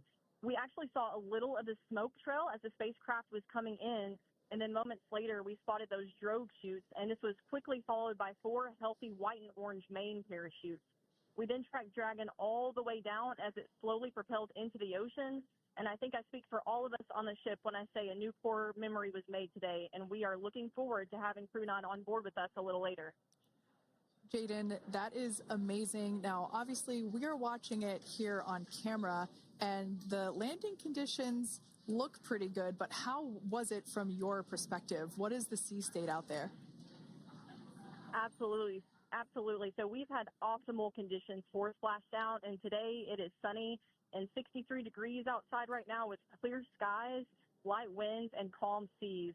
The sea looks absolutely beautiful right now, and light blue with the sun reflecting from it. And Kate, I think the crew's going to like what they feel weather-wise on this picture-perfect day for Splashdown off the coast of Tallahassee. Thanks so much, Jaden. It certainly looks like a beautiful day. Can you tell us a little bit about the journey of the recovery forces to get to this point? Sure. So one unique aspect of this recovery was the onboard training on station conducted for Butch and Suni to ensure they were ready to return on a Dragon spacecraft.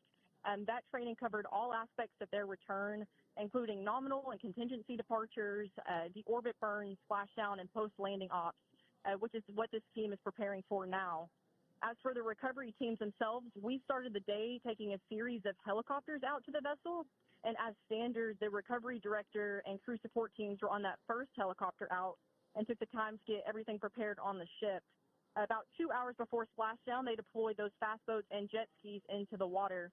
I was actually on the second helicopter out, and we were on the vessel about an hour and a half before splashdown and landed on top of the helicopter pad on the Megan.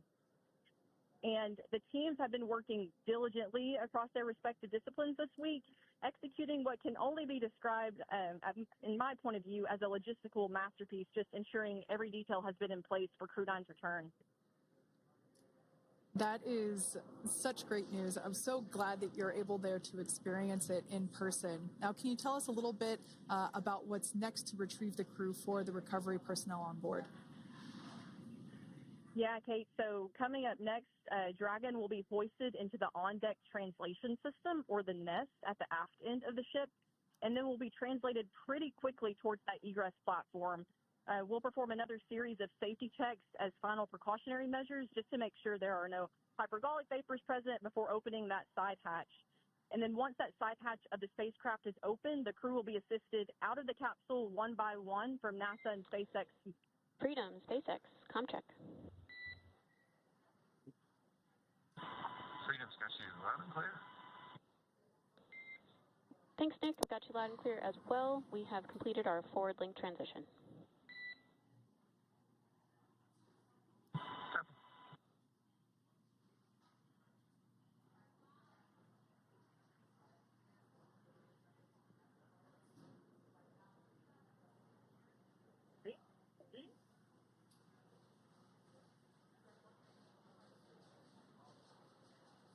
And Jaden, if you did just want to go ahead and let us know what is next to retrieve the crew, we are continuing to get some great views on our screen, but I know you have an even better view yourself.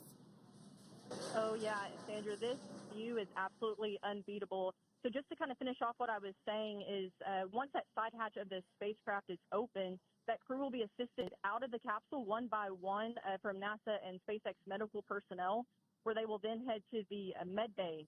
And after those medical checks, they will get on that first helicopter out and arrive at the airport, where they will then board a NASA plane and then head back to Houston, Texas at the Johnson Space Center to begin their post-flight period. And we're eager to see the Crew 9 astronauts back on Earth, and we'll keep you updated on every moment of this process. With that, I'll toss it back over to you guys in Hawthorne. Thank you so much. That was Jaden Jennings, NASA Public Affairs Officer, who watched Freedom splash down firsthand from the recovery vessel Megan. Thanks so much, Jaden. So we are continuing to get these great views on our screen here of Freedom. As we mentioned, it splashed down at 2:57 p.m. Pacific time off the coast of Tallahassee, Florida. The recovery personnel are continuing to step through procedures to hoist Dragon onto the recovery vessel Megan there, which is now coming into view. You can see just how close Megan is at this point, and that's that helicopter pad that Jaden was just discussing, where the crew will fly off of onto the coast of Florida, and then eventually they'll fly back to Houston.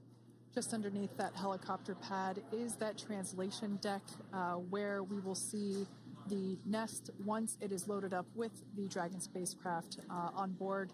The nest will be translated to the forward end of the recovery vessel, and that is where our Crew 9 team members will egress from the Dragon spacecraft. Now, here on your screen, we can see dolphins, actually, who want to come and play with Dragon.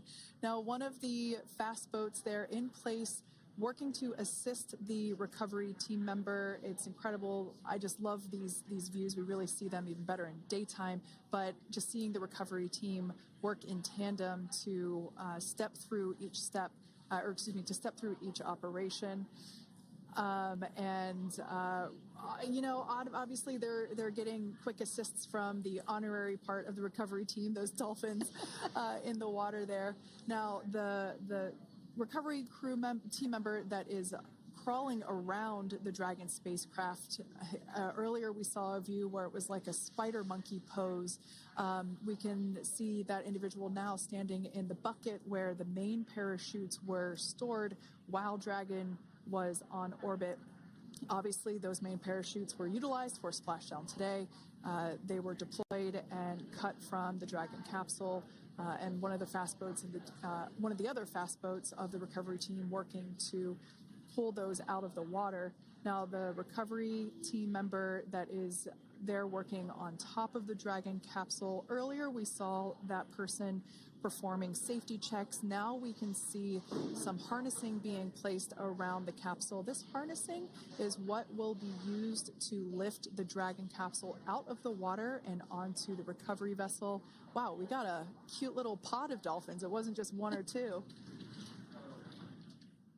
I mean, that water just looks beautiful. We had ideal splashdown parameters today. Obviously, wave height, ne'er a concern. The weather is beautiful, as Jaden mentioned, in the 60s, sunny. Looking forward to seeing Crew 9 exit the capsule here shortly once they get hoisted onto the recovery vessel Megan. We can see that recovery vessel slowly but surely closing the distance there between... Oh, dolphin cam back again. We can see that the Dragon capsule and the recovery vessel, that distance is closing. Again, this is just one more step as we continue to work recovery operations for Dragon Freedom, and we anticipate the lift of the Dragon capsule to occur here in just a few minutes. Now, once all of the rigging is on the capsule and it's hooked up to the recovery vessel, we will see the hydraulic arm, which is that kind of like bridge-like structure there at the aft end of the recovery vessel. We'll see that articulate backwards, and that's a good sign that we're getting even closer to pulling the capsule out of the water. It will then move forward, and the capsule will be placed inside of what you can see there is basically a basket. We call it the nest, Dragon nest, where that's where the capsule will be placed in order for it to be translated to the forward end of the vessel and for the astronauts to egress. And before that does take place, we'll have potentially views of the rigger go ahead and jump off of the spacecraft there. That typically occurs when the spacecraft is a little bit closer to the recovery vessel, and we usually get a really good view of that particular operation from one of the onboard cameras from the recovery vessel. That is an operation that I have a lot of respect and admiration for, that individual that does that.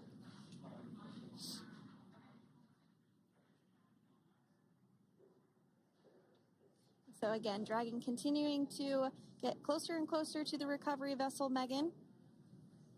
You see some of those ropes now coming into view as well. If you are just joining us, Crew 9 Splashdown off the coast of Tallahassee, Florida at 2:57 p.m. Pacific time with NASA astronauts Nick Hague, Butch Wilmore, Suni Williams, and Roscosmos cosmonaut Alexander Gorbunov. They're now working through procedures to hoist this spacecraft up onto the recovery vessel Megan. We just saw that hydraulic arm get lowered into the lifting position.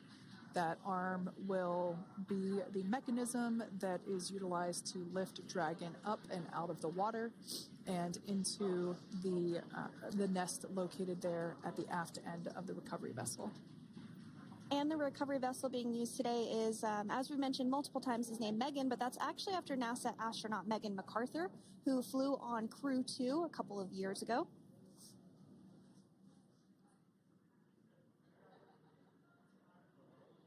We're getting some views now from actually inside the boat. Yeah, you're exactly right. This view is straight down the recovery vessel. That platform that was closest to the camera, that is the egress platform. Freedom, rigging is almost complete. Approximately 5 minutes until capsule lift. Great news there from SpaceX Core. So about 5 minutes left until we see Dragon Freedom get lifted out of the water. That hydraulic arm, as I said before, is the mechanism that will lift it. It's quite swift, actually, the whole process of getting the spacecraft. Brace for capsule lift. Bracing. There it goes, Dragon Freedom being lifted out of the water and onto our recovery vessel, Megan.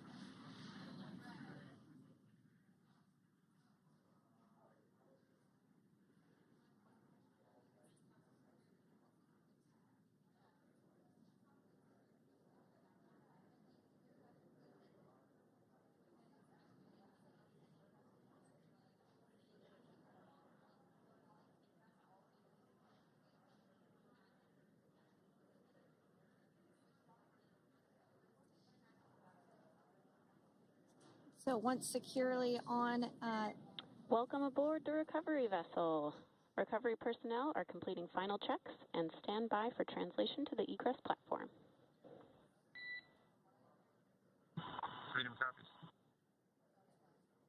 Great news there, letting us know that Dragon Freedom has been successfully recovered from the water's surface. If you've just joined us, we had an on-time splashdown at 5:57 p.m. Eastern Time, and we can now see that the water recovery operations are continuing to progress. The nest where the Dragon spacecraft is located is going to get moved forward. This will happen after one of the recovery crew members does some checks, and we'll also see some hosing. Obviously, the spacecraft splashed down in salt water. Salt water is corrosive, and we want to try and rinse out as much of the salt water as possible to reduce that corrosion on the metallic structures. So we can see some guidance there being provided, really steering the spacecraft properly into the Dragon's nest. and it's been 30 minutes since Dragon splashed down, and as you can see there, the spacecraft is already on board the recovery vessel Megan. Things continuing to move very smoothly today throughout the entire operations from the deorbit burn up until this point as well. And Freedom, it looks like the positioning wasn't quite right, so they are working on repositioning the capsule in the nest now. Okay, copy that. Thanks. And with that, the team is just going to adjust the Dragon spacecraft a bit so that it's in the right position ahead of translating up a little bit closer ahead of the side hatch. So the team is now going to step through the procedures to ensure that that takes place. While Dragon does fly itself autonomously, it clearly is unable to park itself autonomously. We want to make sure that the Dragon capsule is properly seated there in that nest.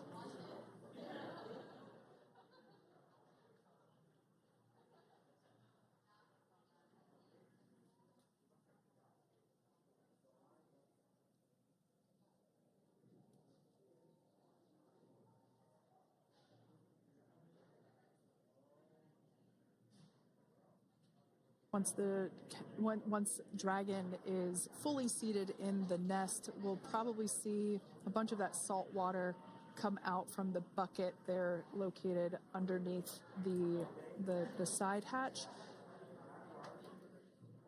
See some salt water splash out. As I mentioned before, one of the recovery team members will begin hosing down the exterior of the spacecraft.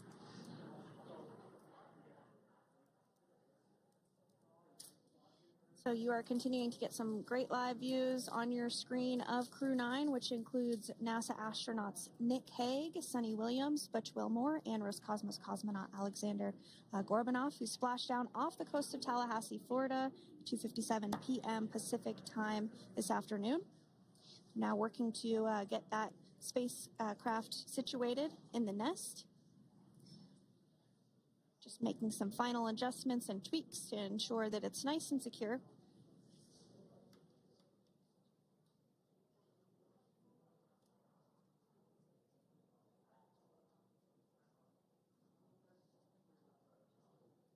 Once the spacecraft is seated and secured and oriented correctly in the nest, Dragon will be moved into the hangar located underneath that helipad that we saw earlier from the aerial views during recovery.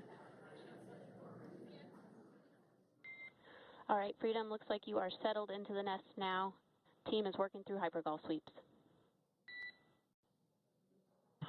Copy.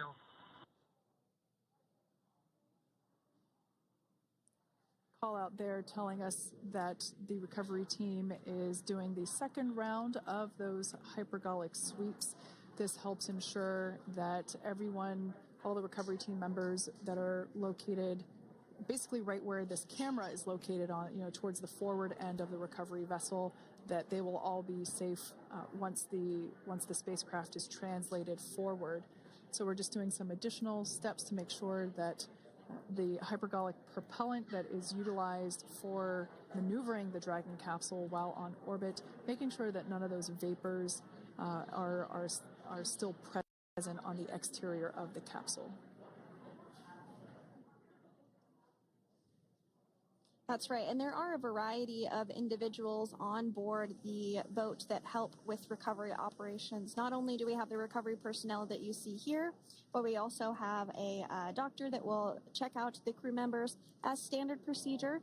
As with any spacecraft that is returning from space, we always perform a medical check with the crew. So you will see the crew come out of the capsule and be placed on stretchers, just like with the Soyuz landing and with all of our Dragon splashdowns. That is the nominal procedure.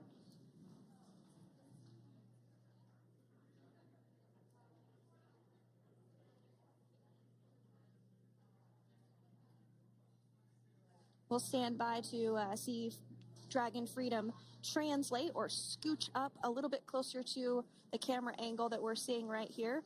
And then teams will step through procedures to get that side hatch opened. You see it right in the dead center of your screen there. It's kind of that rectangular shape. It has not been opened since Crew 9, which include Nick Hague and Alexander Gorbanov, launched back in September from the Kennedy Space Center in Florida. So that will be the very first time that hatch is opened. Once docked to the International Space Station, crew enter through the top hatch, which was where the nose cone is now closed. That's the hatch that they actually utilize to go ahead and get inside the International Space Station.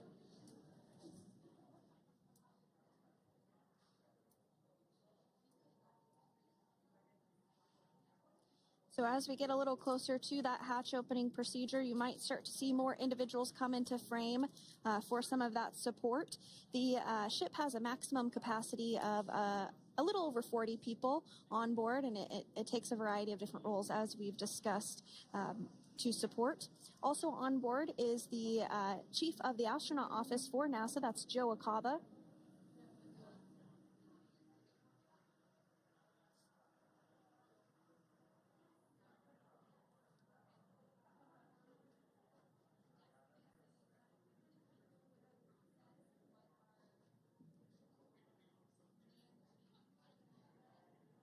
Now, while we are standing by for translation of the Dragon spacecraft to the platform there, the recovery platform that we see in the foreground, it is important to note that Nick, Suni, Butch, and Alexander will be getting assistance from the recovery teams while exiting the spacecraft. This is the same process for any returning long-duration crew members. As you could imagine, returning to a gravity environment can wreak havoc on our vestibular system, which is responsible for maintaining balance and motion.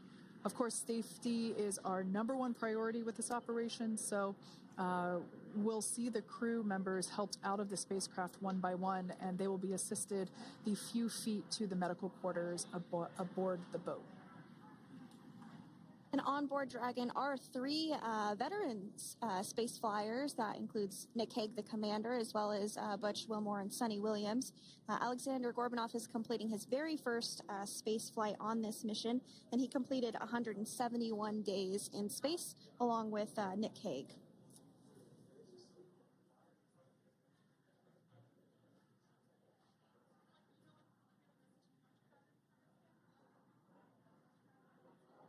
For those of you that have just recently joined us, well, I would encourage you to hit that rewind button and go back a few minutes. It was a beautiful splashdown of Dragon Freedom with the Crew 9 cohort on board. They had an on-time splashdown at 5:57 p.m. Eastern Time, 2:57 p.m. Pacific Time. We can see that the spacecraft... Freedom translation is in progress.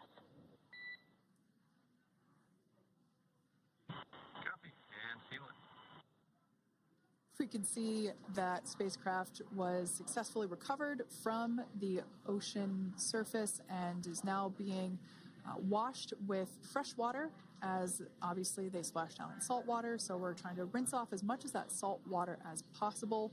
And we can see the spacecraft continuing to move closer and closer to that recovery deck. Freedom, the crew is working on side hatch opening now. Expect hatch open in about 2 minutes. Okay, copy that.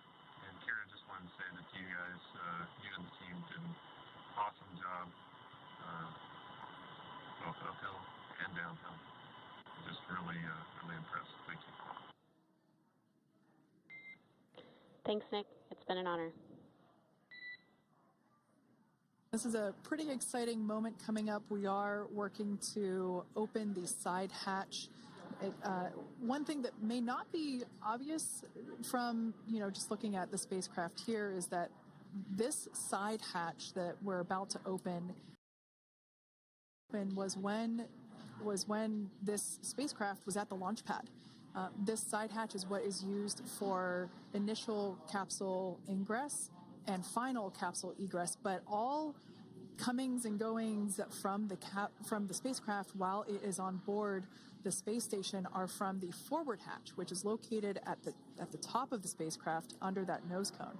So this is a pretty exciting moment because it will be the crew's first breath of fresh air since boarding their ships at the start of their journeys last year.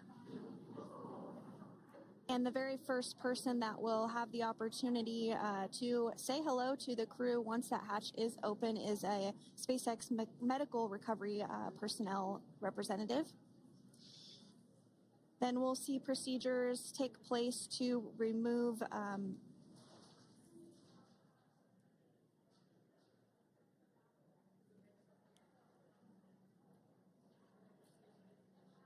the footrests of Dragon.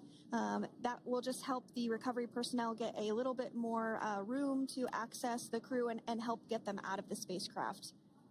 Yeah, you're absolutely right. Safety is, once again, top priority here, and removing those footrests from all 4 seats will be helpful as a SpaceX recovery team member will actually go into the capsule,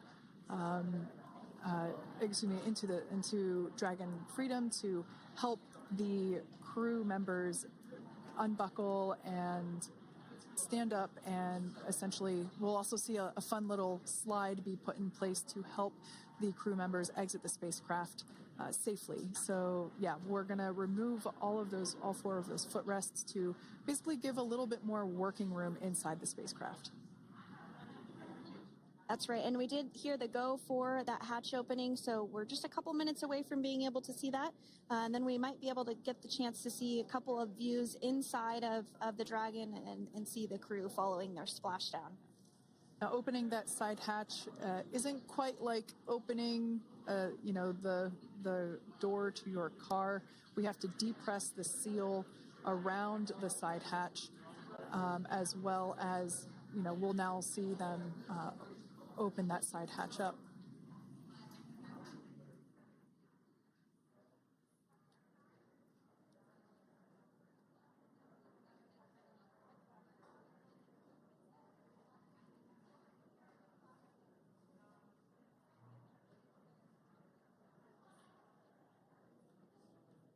And there you have it. The side hatch is open for the first time since September.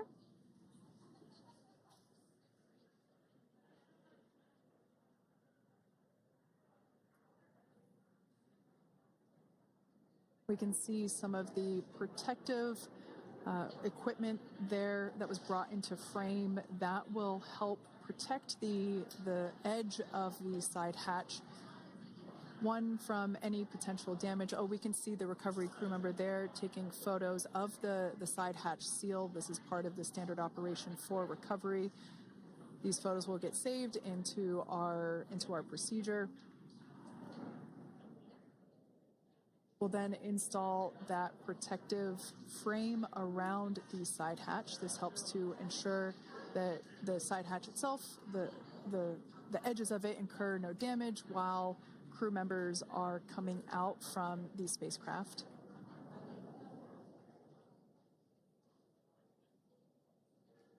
If you missed it, there was also a recovery team member that went inside.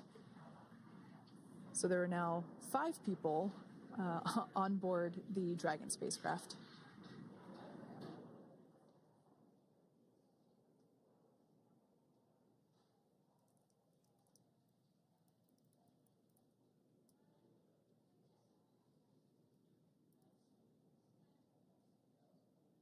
And if you are just joining us, it has not yet even been an hour since Crew 9 splashed down off the coast of Tallahassee, Florida at 2:57 p.m. Pacific time.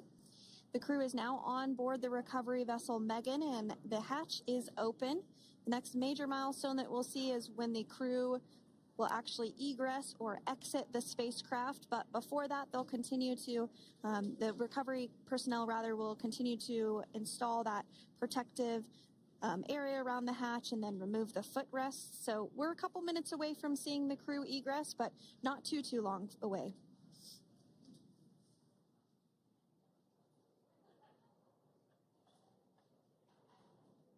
We'll probably see those footrests being handed out here in the near future, as I mentioned before. Oh, of course, we got to get a well-documented photo of the moment. Although we can't see it from here, I'm pretty sure there are 4 smiles on board right now. And we did hear that report out from the commander, Nick Hague, following Splashdown, that there were four smiles as far as he could see. Yeah, capsule full of grins. Now, generally speaking... And there we do see Crew 9, some happy waves, smiles all around back on Earth.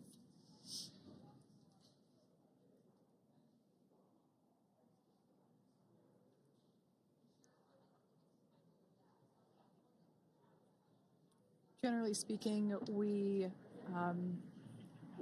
have the individuals in the 2 center seats of the spacecraft exit first. You might hear us refer to this as the exit process as egress. It's just another term for exiting the spacecraft. Generally speaking, we most of the time have the 2 center seats egress first, as it makes moving around inside the capsule a little bit easier.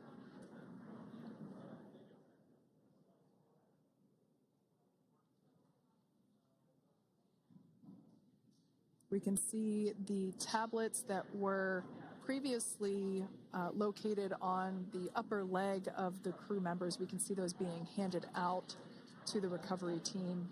Those were taken off prior to the entry phase, to spacecraft reentry. Those had to be stored and secured prior to dynamic operations.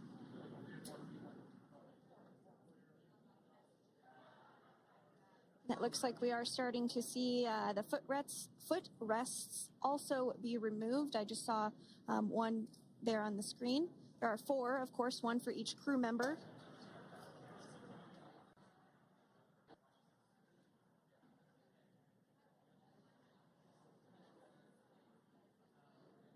Those footrests are made out of carbon fiber and are actually sized appropriately for each crew member, as everybody has different measurements and different leg lengths. Same goes for the armrests and the bucket length of each seat. We size those appropriately for the crew members and to ensure their comfort and safety. I believe we just saw the little ramp that is used to help slide the crew members out from inside the spacecraft. And once the crew does exit Dragon Freedom, they will be placed on to a stretcher to go to a medical bay for medical checkouts. This is standard procedure for all Dragon spacecraft flights that Splashdown crewed, as well as for our Soyuz spacecraft that land in Kazakhstan.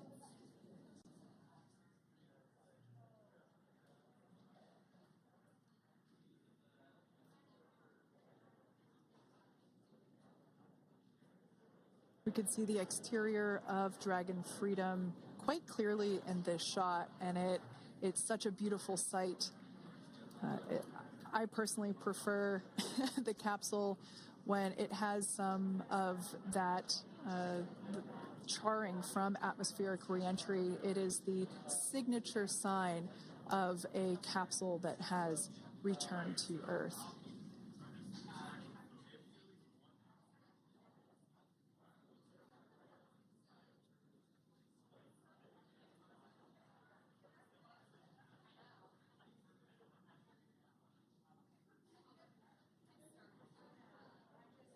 Continuing to stand by for our first crew member to egress or exit for Dragon Freedom following their splashdown at 2:57 p.m. Pacific time.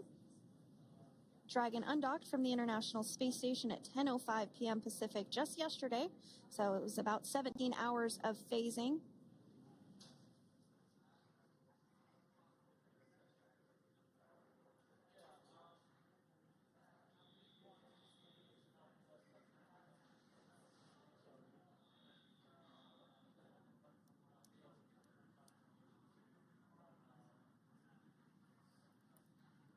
And while on board the International Space Station, Crew 9 contributed to 900 hours of science, over 150 research experiments and investigations, making great use of the microgravity lab of the International Space Station, which celebrates 25 years of continuous human presence this November.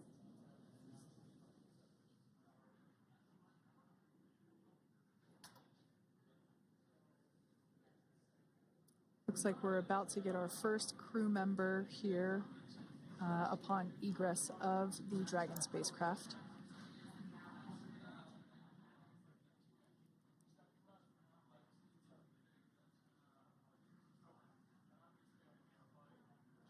So we are standing by for that egress. Outside of Dragon, you do see one of those stretchers. This is the expected procedure as the crew will be taken to medical facilities following their exit from Dragon.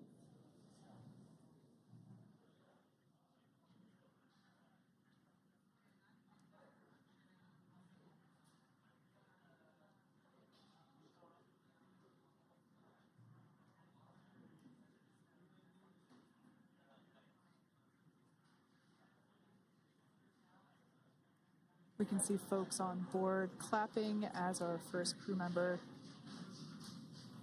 And that is NASA astronaut Nick Hague, commander of Crew 9, now out of Crew Dragon Freedom. Some smiles, thumbs up, and a wave. Can't get any better than that. Yeah, that is one happy camper, that's for sure. As we said before, it is standard procedure for all of our long-duration crew members to receive assistance upon egressing from the spacecraft. We basically help them move off of the recovery deck and into the private medical quarters for their initial consultation with the SpaceX flight surgeon. So we'll see that take place for all 4 of our crew members today.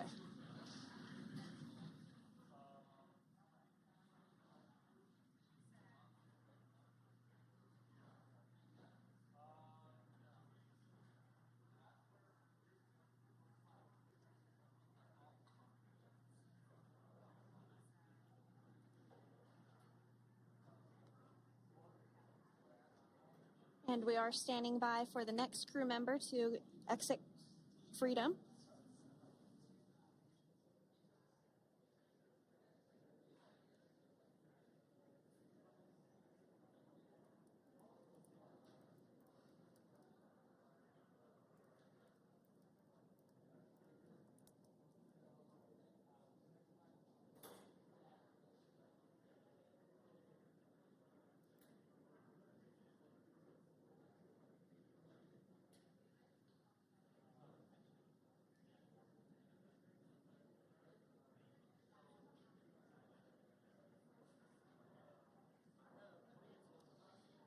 Next up out of the capsule, we expect Roscosmos cosmonaut Alexander Gorbanov. His first space flight. Spent 171 days in space alongside NASA astronaut Nick Hague. Looks like we're getting some cheers and clapping on board as Alexander is slid down the little ramp and placed into the mobility aid. Once again, big smile.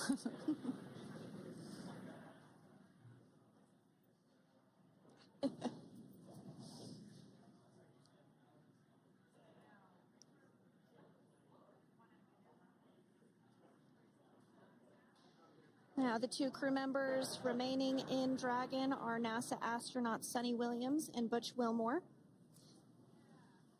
They completed 286 days in space.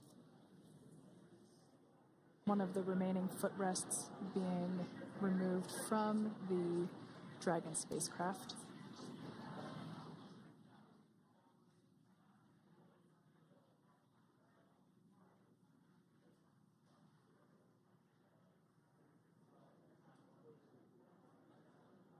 As I said before, we generally try to have the crew members that are located in the two center seats aboard Dragon, and we like to have them egress first if possible, as it creates a little bit more movable working room inside the spacecraft. There is a recovery crew member inside that is helping all of our Crew 9 crew egress or exit from the spacecraft.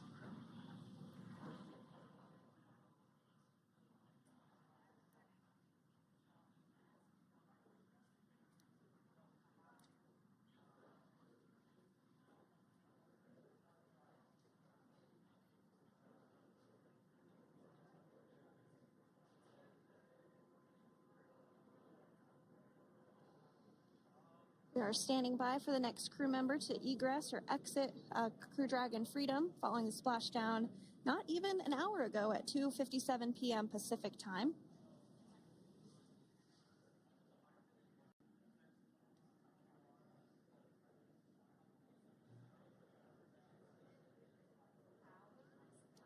Really have the recovery operations down pretty quick at this point.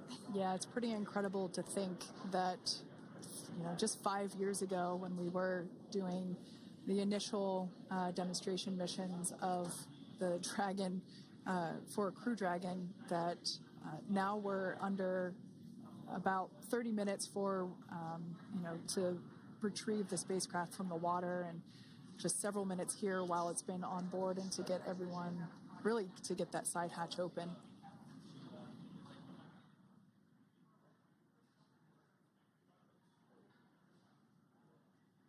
For those of you that have just recently joined, the Dragon had an on-time splashdown. It looks like we're getting our next crew member here. That is none other than Suni Williams. Big smile, big waves. She, like her other crew members, now will be assisted onto the mobility aid.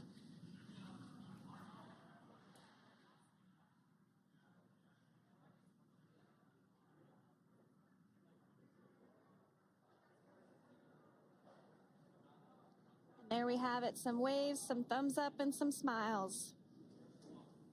Definitely seems to be a theme among all recovery operations. Absolutely. And of course, that leaves NASA astronaut Butch Wilmore inside Dragon in seat 4.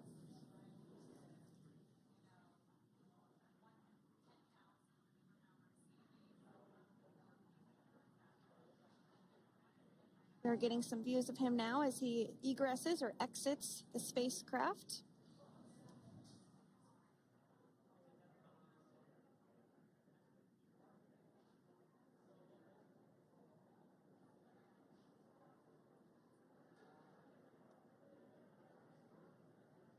Once again, some elation and cheers there from Butch Wilmore, as we mentioned before, returning to Earth from coming from a microgravity environment can wreak havoc on the body. So it is customary and just standard procedure for all of our long-term space residents to get assistance once they are back on board the recovery vessel.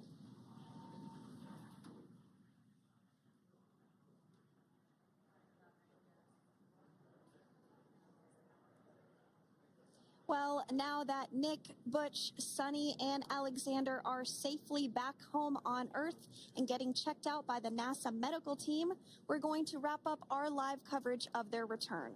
The Crew 9 mission began a little differently than usual since Butch Wilmore and Suni Williams were already aboard the space station when Nick Hague and Alexander Gorbunoff arrived on the Crew 9 spacecraft in September. Having arrived as the crew flight test crew for Starliner, Wilmore and Williams were fully incorporated into the space station's Expedition 72 team and began research and other work aboard the station along with the other crew members. Williams commanded the orbiting laboratory for much of the expedition. After a successful liftoff and separation from Falcon 9, Nick and Alexander made a short flight on board Dragon to the International Space Station. Veterans of long-duration space station missions, both Williams and Wilmore conducted spacewalks during their 9 months in space. Like all crews on the station, Crew 9 had the ability to leave at any point had there been an emergency.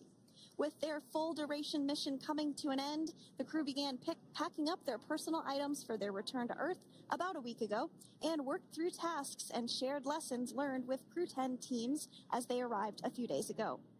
Their journey home began about 17 hours ago when they closed the forward hatch to Dragon and undocked from the space station at 10:05 p.m. Pacific, 1:05 a.m. Eastern. After 4 successful departure burns and a phasing burn to line up their orbit, Nick, Butch, Suni, and Alexander rested for a few hours before waking up to prepare for re-entry this morning. We jettisoned Dragon's trunk and performed our final on-orbit maneuver, the approximately 7.5-minute-long deorbit burn, and that occurred at 2:11 p.m. Pacific, 5:11 p.m. Eastern Time. And that sent Dragon on its path home. The spacecraft re-entered the Earth's atmosphere and slowed its descent with successful deployments of 2 drogue parachutes and 4 main parachutes, with the final splashdown occurring off the coast of Tallahassee, Florida at 2:57 p.m. Pacific, 5:57 p.m. Eastern. Following that successful splashdown, we saw SpaceX recovery experts move in and prepare Dragon Freedom for its lift onto the recovery vessel. And just a little less than an hour following splashdown, we saw Nick, Suni, Butch, and Alexander make their way out of Dragon and into the recovery ship's medical facilities, safe and sound. Next up, they'll catch a helicopter flight back to shore, where they'll transfer to aircraft that will take them home. The astronauts will take a NASA plane for the short flight back to Houston, where they'll be reunited with family and friends to bring an end to this mission. It's been an honor and a privilege to share their journey with all of you as we continue this new era in human spaceflight. Return today marks the end of the direct handover we executed after successfully launching the Crew 10 mission to the space station just last week on Friday, March 14th. Thank you, as always, for joining us for tonight's coverage of the splashdown of Crew 9. Remember to follow SpaceX on X and NASA online and on social media for updates for the very latest on crew and cargo flights to and from the International Space Station. And we'll continue to share the progress of Nick, Suni, Butch, and Alexander on social media as they travel back home. We do also have a post-splashdown media briefing coming up at approximately 4:30 p.m. Pacific, 7:30 p.m. Eastern, where leadership will share a final update as we conclude this successful mission. So, from all of us at NASA and SpaceX, welcome home, Crew 9. So long.